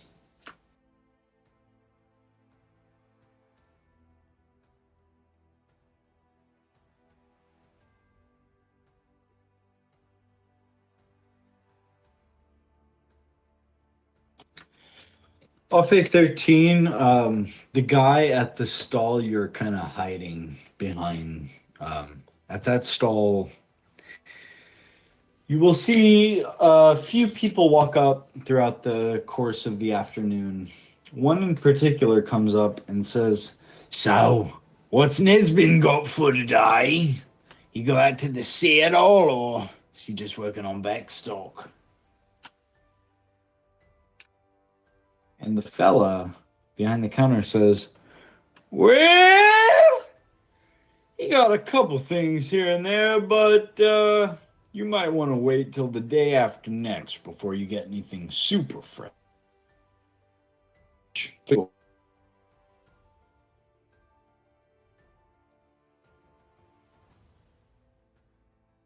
Hmm?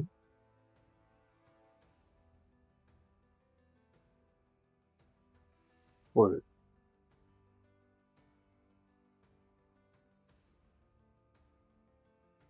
Is it research?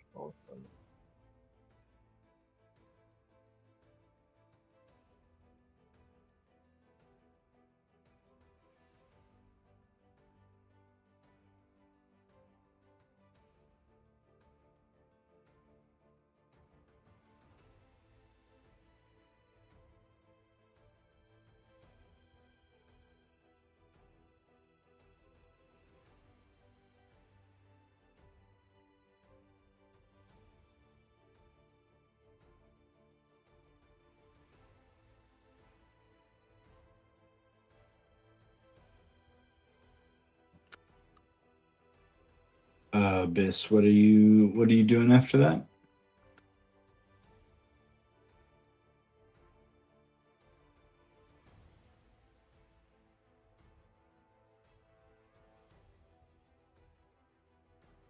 Leaving, apparently. Okay. Remember to like and subscribe. Like and subscribe. Widowy.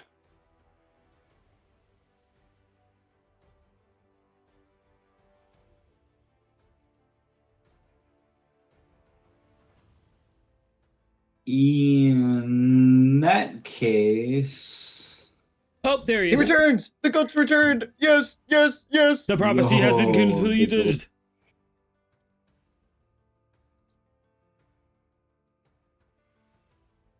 Ragnar, if you need me to repeat anything, just let me know.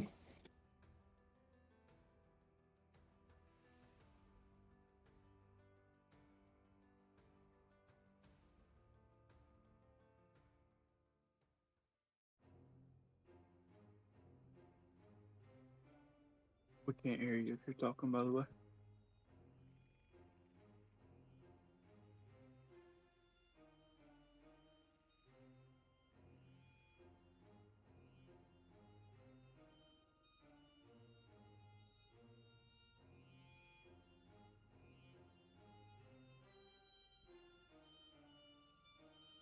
Ragnar's in Discord chat. He said his Discord's lagging.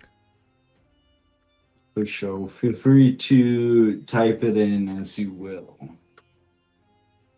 Can you hear us? Okay, if you can hear us, just type it in and I'll relay it.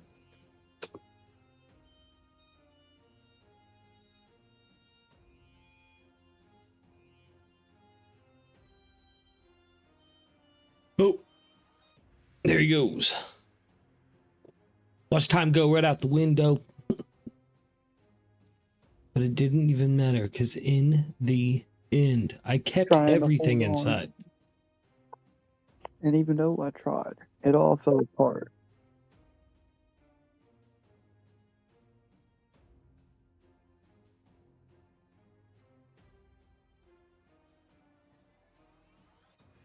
Oh, so you can't even hear us. Oh, that's no good.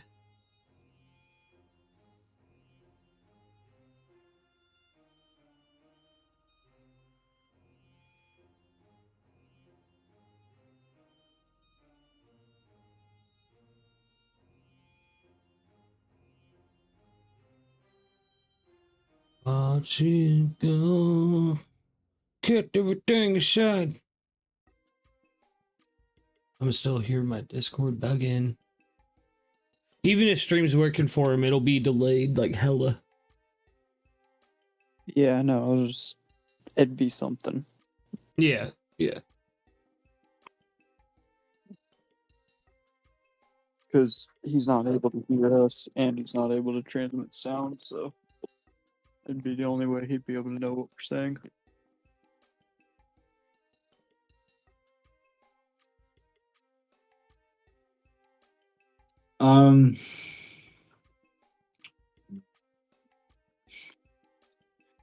Ragnar, if you figure it out and get within range of us here in a second, I will absolutely throw it back to you.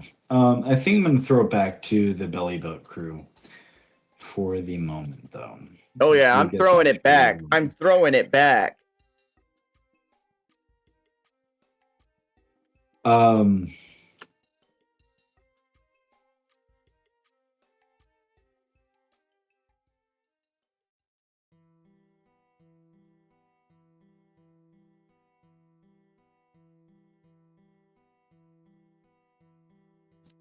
You guys have kind of taken up spot alongside this standing table, Arthur and Sadie over here. And out of the 3 intruders, interlopers, perhaps, upon your ship, there we go. Alice comes up to you. The little kid's kind of slightly behind her. She says, please, we'll take our leave. We'll go back home. You can't leave, because I'm going to be real with you. I was not joking.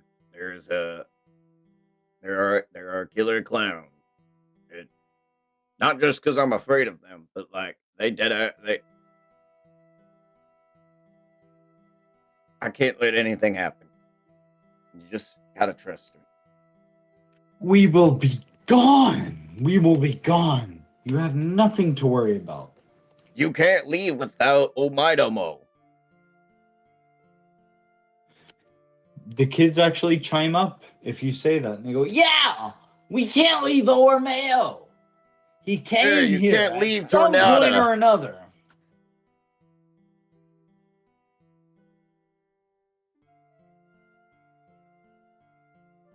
Listen, you just have to be strong. Believe in the me that believes in you.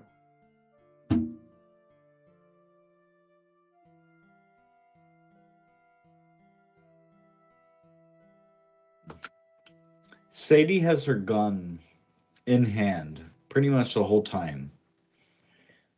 And she'll aim it toward the 3 strangers and she says, look, I ain't gonna kill them now, but they can't leave here until it's after dark. Period. I've been working too hard on this detail.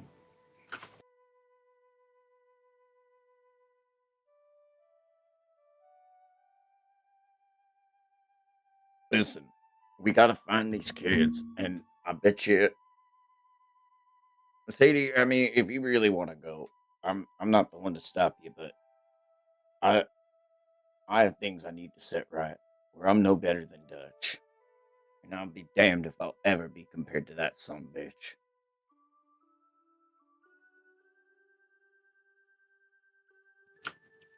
Arthur. Oh, Arthur.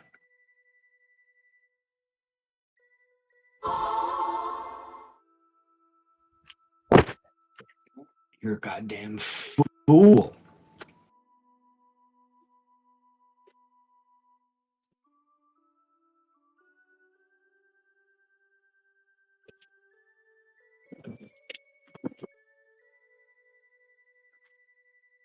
Unironically, I think we all just got disconnected and reconnected because we're all back. Yep. I heard Lucas's join sound and that was what clued me in. But Ragnar, we can hear you now. I heard that too, but I didn't think it was everybody. What, you can hear me? I mean, they do have more. Yeah.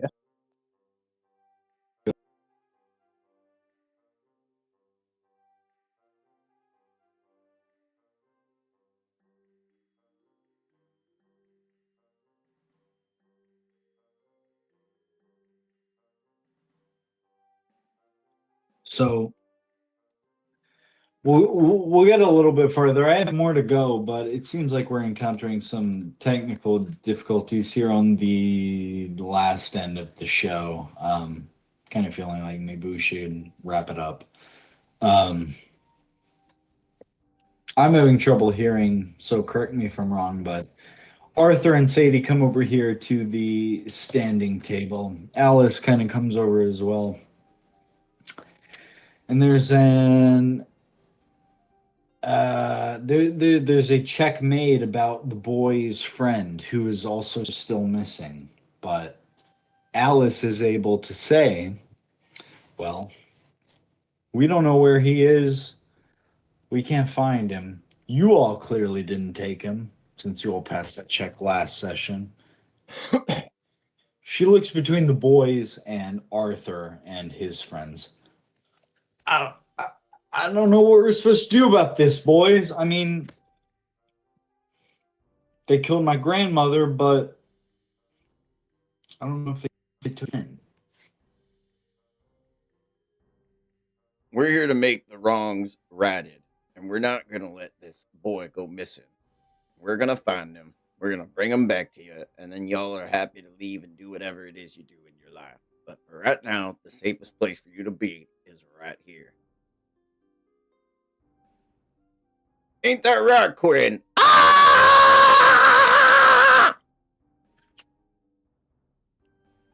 As Quinn screams at the prompt, Sadie has retained her gun being out of the holster the whole time. And she points it toward Alice, Baymeal, and Couscous, and she says, "They ain't leaving. Not till it's dark outside." "I'm sorry, Arthur." She looks at you with a deadly serious, Cody. "They ain't leaving until I'm sure it's safe. They won't leave dead, but they ain't leaving till I'm sure it's safe." No, I mean, I agree with you. It's pretty dangerous out there with all the clowns and all the people and the hootenanny. I agree with you. They're not leaving till they are safe. I'm glad we are in such agreement on this, Sadie. This is the first time I think we've been eye to eye in like ever. I'm so happy.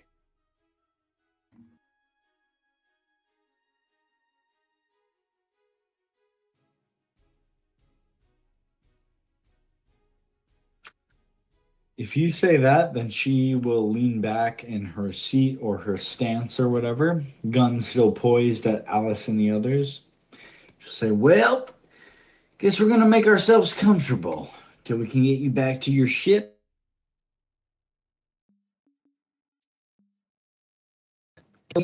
And the three, Alice and the boys, will sort of huddle up together by the stairs, unable to move.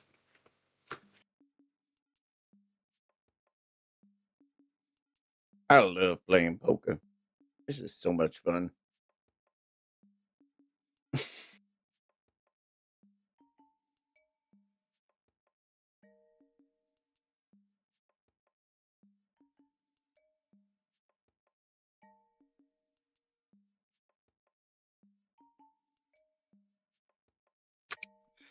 I'm going to bring us back here as Kiryu has kind of been waiting a while fruitlessly for his date to arrive. Sort of is lingering about the entrance, looking around either which way, this way and that, around screwballs for Rito Misha to come up toward him.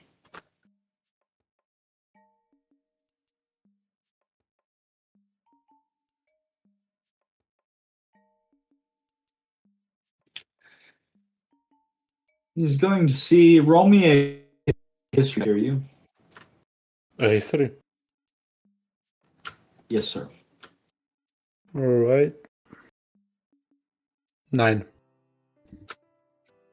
Off a 9. Still good enough to recognize some of the Ryomachi locals that you met back on Pangaea. They seem to be wandering through about town, heading this way toward you. As they come near you, some of them will recognize you. A group come up toward you. Kiryu! Have you seen Brother Belvedere? Nope, I didn't.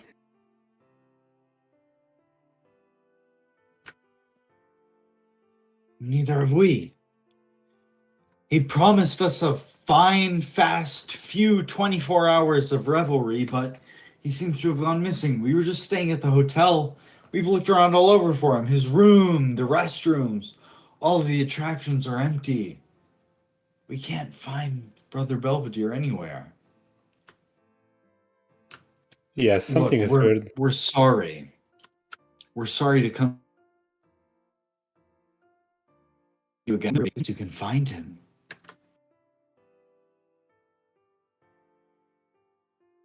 Well, yeah, I'm working on that. A lot of people are also missing. A lot of other people.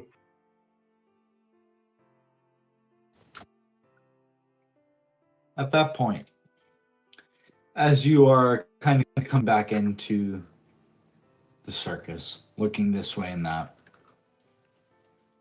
you feel a sense of familiarity approach you.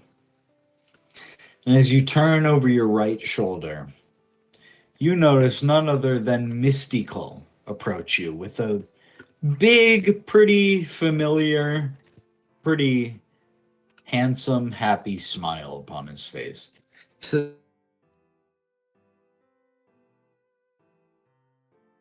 Kiryu, what have you been up to? I was searching for you and everybody else. Where have you been? Searching for me? I mean, I slept off a little bit of a hangover, but what are you gonna say about that? Ha ha ha, Kiryu, Kiryu, Kiryu! He claps you on the shoulder 3 times. You seen Leadbelly? You should be around here also, but what happened? I don't think you only slept. Oh, I slept good. Nothing happened. I'm just heading off. You let him know. I'm going to take his place in the finale performance tonight, okay? He can just sit by and enjoy. No, Will you let him know that? Why don't you come with me and tell himself to him?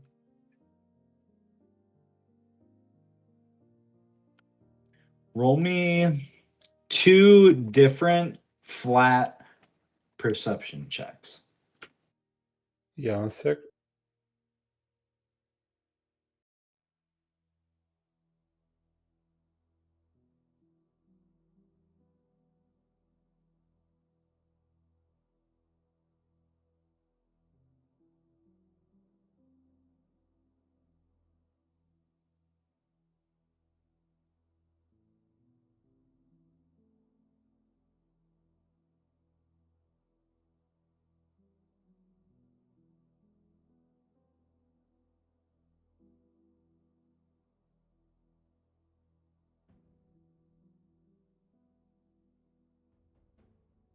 Mikey?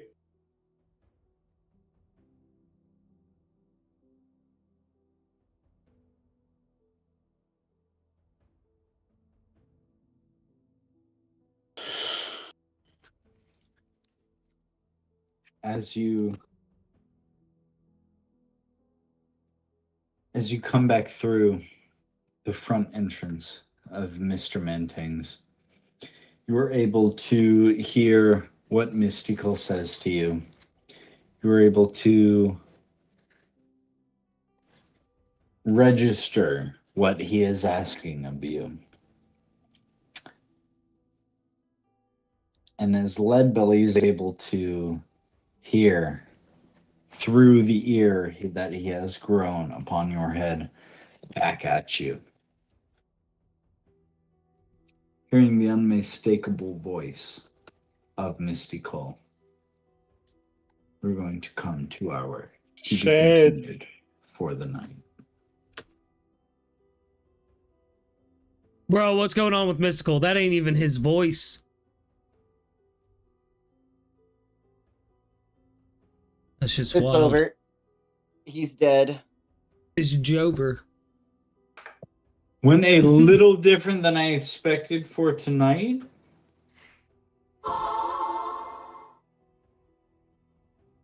Oh, it just did it again. Yeah, Discord has been bugging.